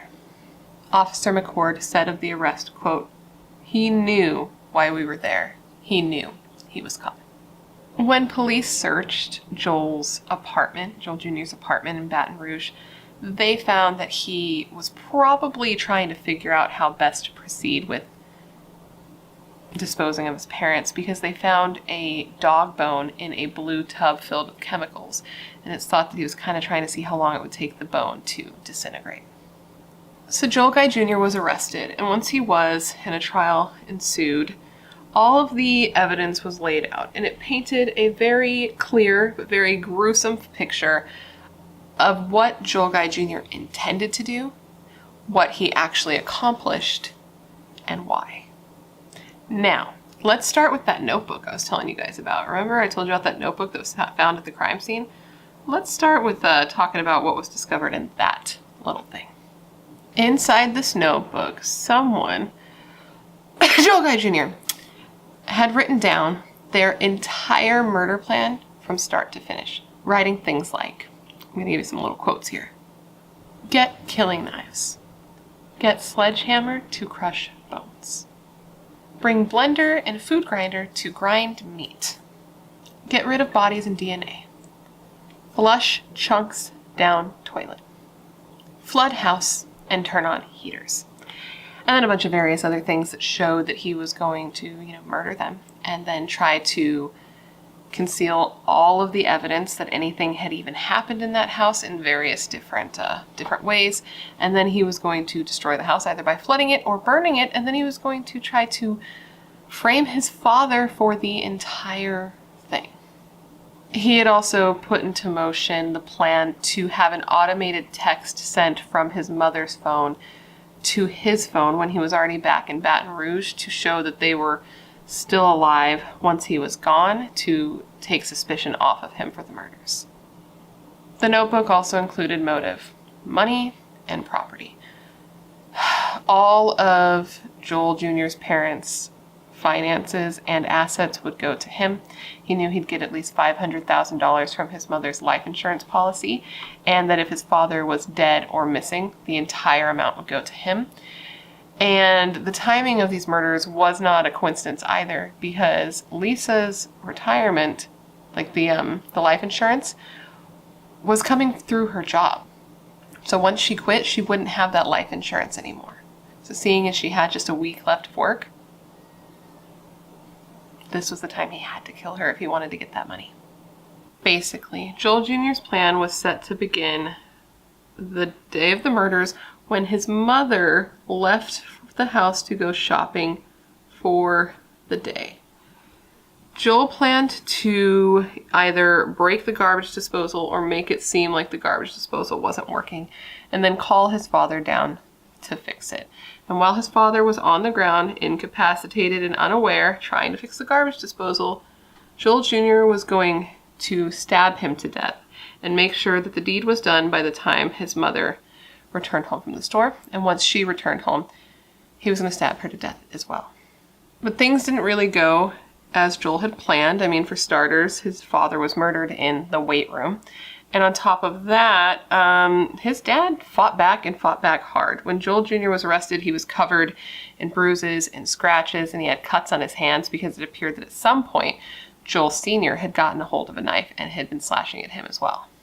Joel Sr. also had defensive wounds on his hands from trying to fight off his own son from murdering him. But he wasn't successful. He was overpowered and he was killed. And once Joel Jr. had killed his father, he cut his clothes off his body, and those were the clothes that were found in the weight room. Joel Jr. then waited for his mother to come home, and she did. She got home and she started carrying in her groceries. She was carrying them in trips because she bought so much stuff, and leaving them in on the floor, going back and forth. So some of the groceries were on the floor inside the house, and some were still in her car. This woman did not even finish unloading her groceries out of her car before her own son murdered her. And once he was done killing her, he cut the clothes off her body as well, and that's what was found at the top of the stairs just past the baby gate. Joel Jr. seemed to have a lot of hate for his mother. Though she was stabbed less times than her father, he did decapitate her and put her head in that pot. And he didn't just cut her head off. He snapped her head off at the vertebrae on the back of her neck by force. And that takes a lot of brutality and a lot of anger to do. Detective Jeremy McCord described what he found in that house day as, quote, "the most horrific thing I've ever encountered in police work in my life." After death, both bodies were dismembered, as I said, and both bodies were given a large gash into the torso area to allow the chemicals to seep into the body to make decomposition go by faster. The prosecutor on the case said of this crime scene, and I quote, "The killer put Lisa's body parts in one and Joel Sr.'s in another, and then covered them with a corrosive substance and left them there to liquefy into some sort of diabolical stew of human remains. Then the killer took Lisa's head and carried it downstairs and took it into the kitchen. He got out a stock pot, placed her head in the pot, filled it with liquid, carried it to the stove, covered it, turned off the stove, and left it there to cook. This was a monstrous crime. It also came out at trial that Joel Jr. was planning to use his father's severed hands to place fingerprints along the house to further push the narrative that his father had killed his mother and then maybe killed himself.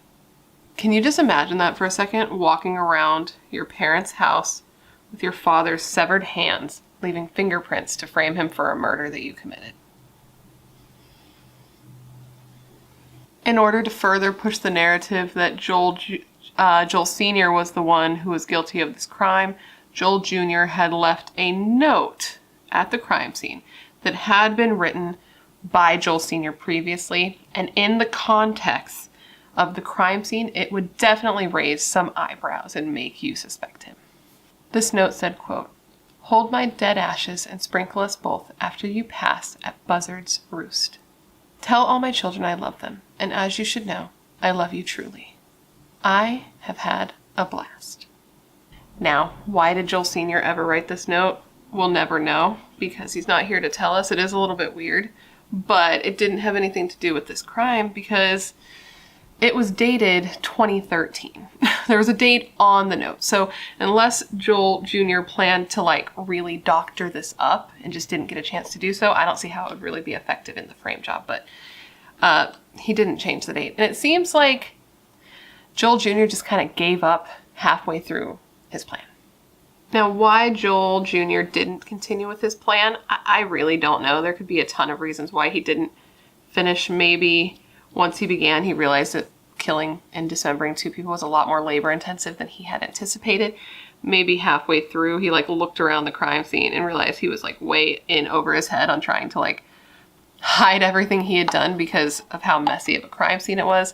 Or maybe he was just taking a break, going home, trying to rethink what he was doing and think of a better way to get it done. But either way, he just kind of gave up halfway through and then ended up getting caught.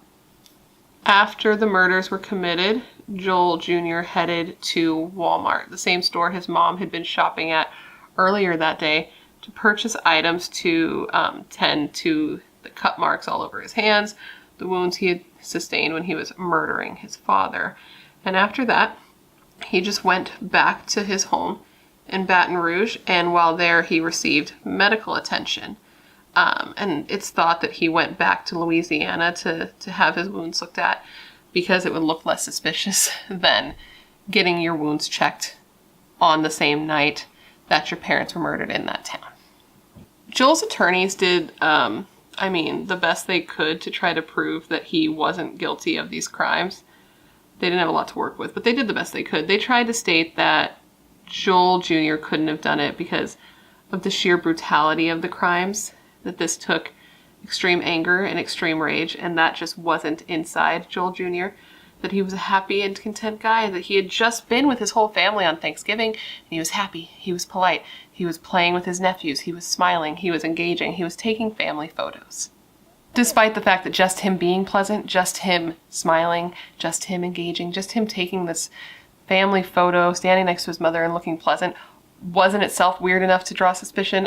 They were just he didn't do it. Happy people just don't murder their parents. They just don't. Joel Jr.'s attorney just tried to hammer it in over and over that it wasn't Joel. He repeated 1,000 times that Joel Jr. was outgoing, friendly, and happy. He said this so many times during the trial. You can find the whole trial online, by the way. And he also tried to say that there was no way to prove that the notebook, including all of the murder information, was Joel's, even though it was in his notebook with all his things in his handwriting.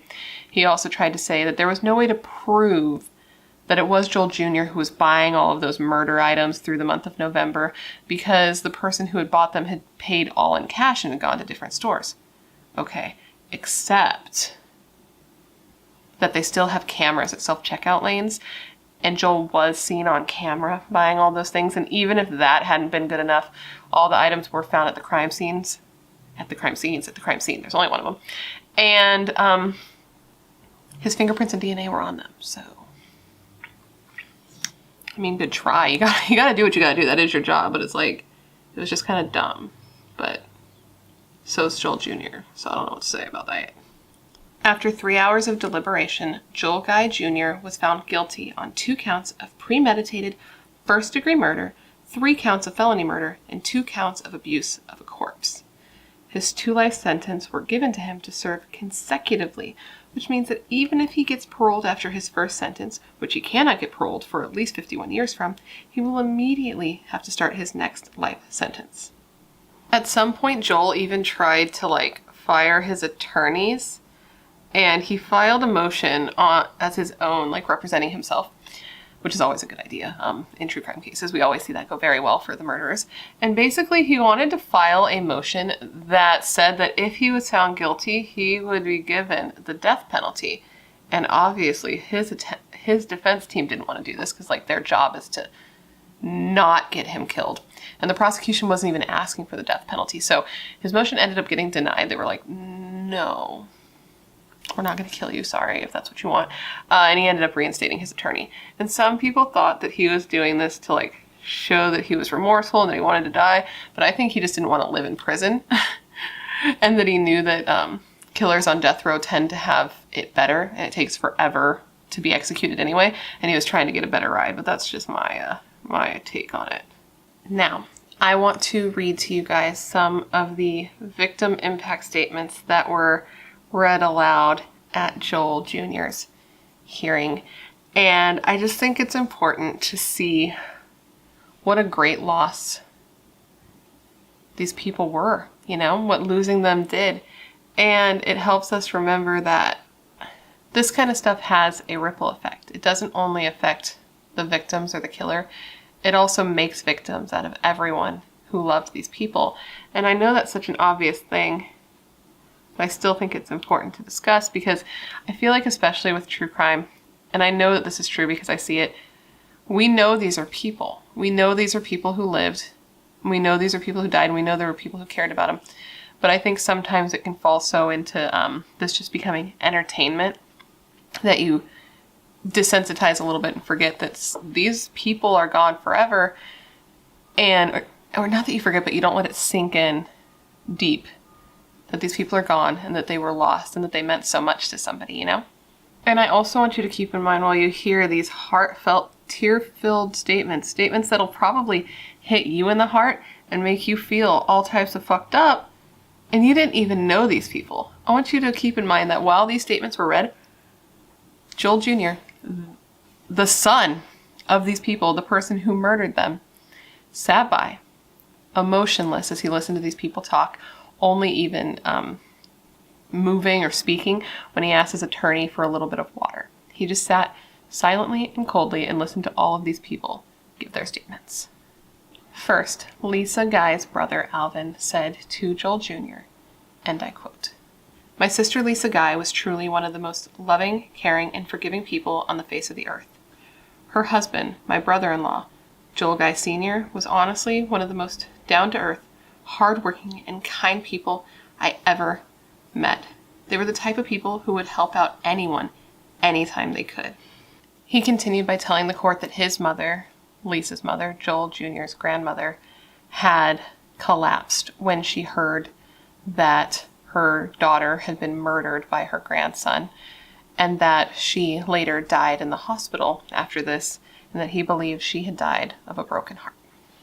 Next, a quote from Joel Guy Sr.'s daughter, I believe this was Shandice, and she said, and I quote, "Dad and Lisa were wonderful. They were larger than life. They were so happy, such really good people, and they loved him. They loved him so much. They loved all of us." She then continued through tears, quote, "For him to do what he did, I don't understand it. He has taken something from myself, from my children, Dad and Lisa's grandchildren, my husband, and everyone in my family. He has taken from us what we will never get back." We'll continue now with a quote from Joel Sr.'s daughter, Angela, and she said all of this through a broken voice, trying to keep her tears contained. "For years, I felt like I have pushed it down, like it's not really happening, but it's real, and they are gone. And my dad was my best friend, and I will never get to hear his laugh again, or his incredible hugs."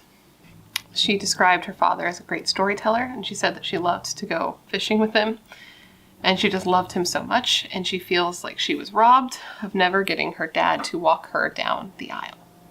She ended her statement with, quote, I still have my dad on speed dial, and it hurts for me to never get to speak to him again. And last, her twin sister Michelle had a pretty powerful statement. She was pretty angry, it sounds like, which is absolutely reasonable. And she said, and I quote, "I'm angry at my dreams being destroyed, but I'm not the only one that has been affected. This has impacted my kids, and for that, I will never be able to forgive. I can rest easy knowing that God is okay with my choice to forgive someone that has murdered my parents. I have had to spend the last 4 years trying to save my children's souls, their spirits, and their hearts. I have spent the last 4 years cleaning up a mess. No one will ever know what it's like to be a child having to hear your grandmother's head was cooking in a pot. On a super selfish note, you will never know what it's like to tell your children that their grandparents were chopped up and put in acid."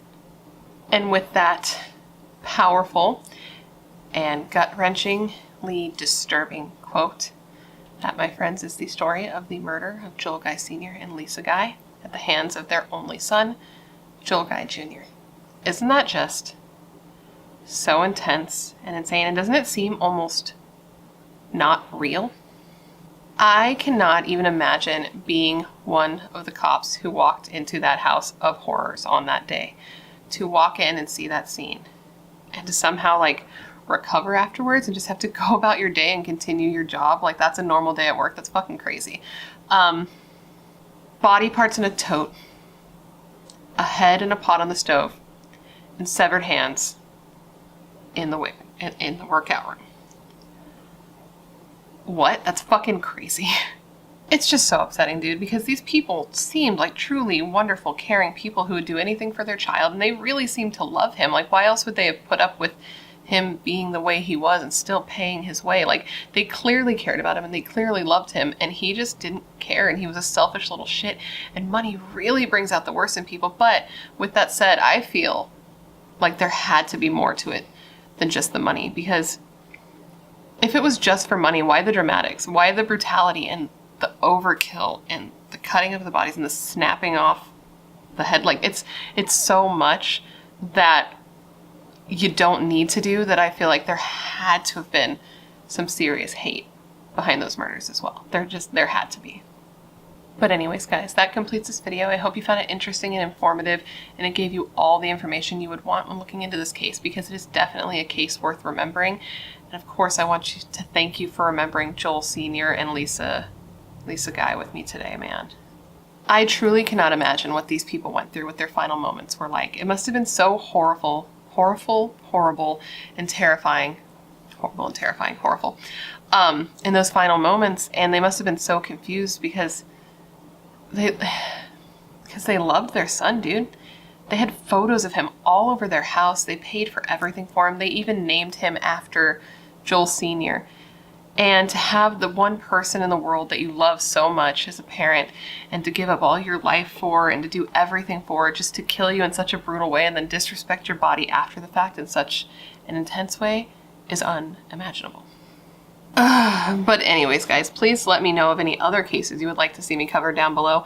As this case indicates, if you leave a suggestion, I will try to get to it. And if I do cover your case, I will give you a shout out. I love looking into the cases that you guys are suggesting, because you guys have a lot of really good suggestions for cases that I either have heard of and want to talk about more, that I haven't heard of. And I love to see the stuff you're into, because I know you're filled with good taste and good ideas. Otherwise, you would not be here. If you haven't already, please don't forget to join the Brat Pack by subscribing and ringing that bell. I put out a new true crime video every single week, and I would love to hang out with you. Yes, you, specifically you. And if you want to hang out more consistently, I have all my social media linked down below. I have an Instagram, I have Twitter, I have a Facebook page and a Facebook group. And I also list down below all the makeup I'm using, the nail polish, the earrings, in case you like any of it and you want any of it. It's all listed down there for you, along with the compact. A lot of you ask about this compact. It's listed down there for you every week. You just got to look for it, because I know it's dope as fuck. And I also put down there the link to my merch store in case you want to get something, because I've made some designs because you wanted some merch, so I made you some merch, and it's all down there for your convenience. Now, with all of that said, I just want to thank you for being here when you could literally be anywhere else in the world. That is tight. You are tight. Please stay safe and be a better person than you were yesterday. At the very least, let's be better than Joel Guy Jr. And I hope to see you in my next video. Bye.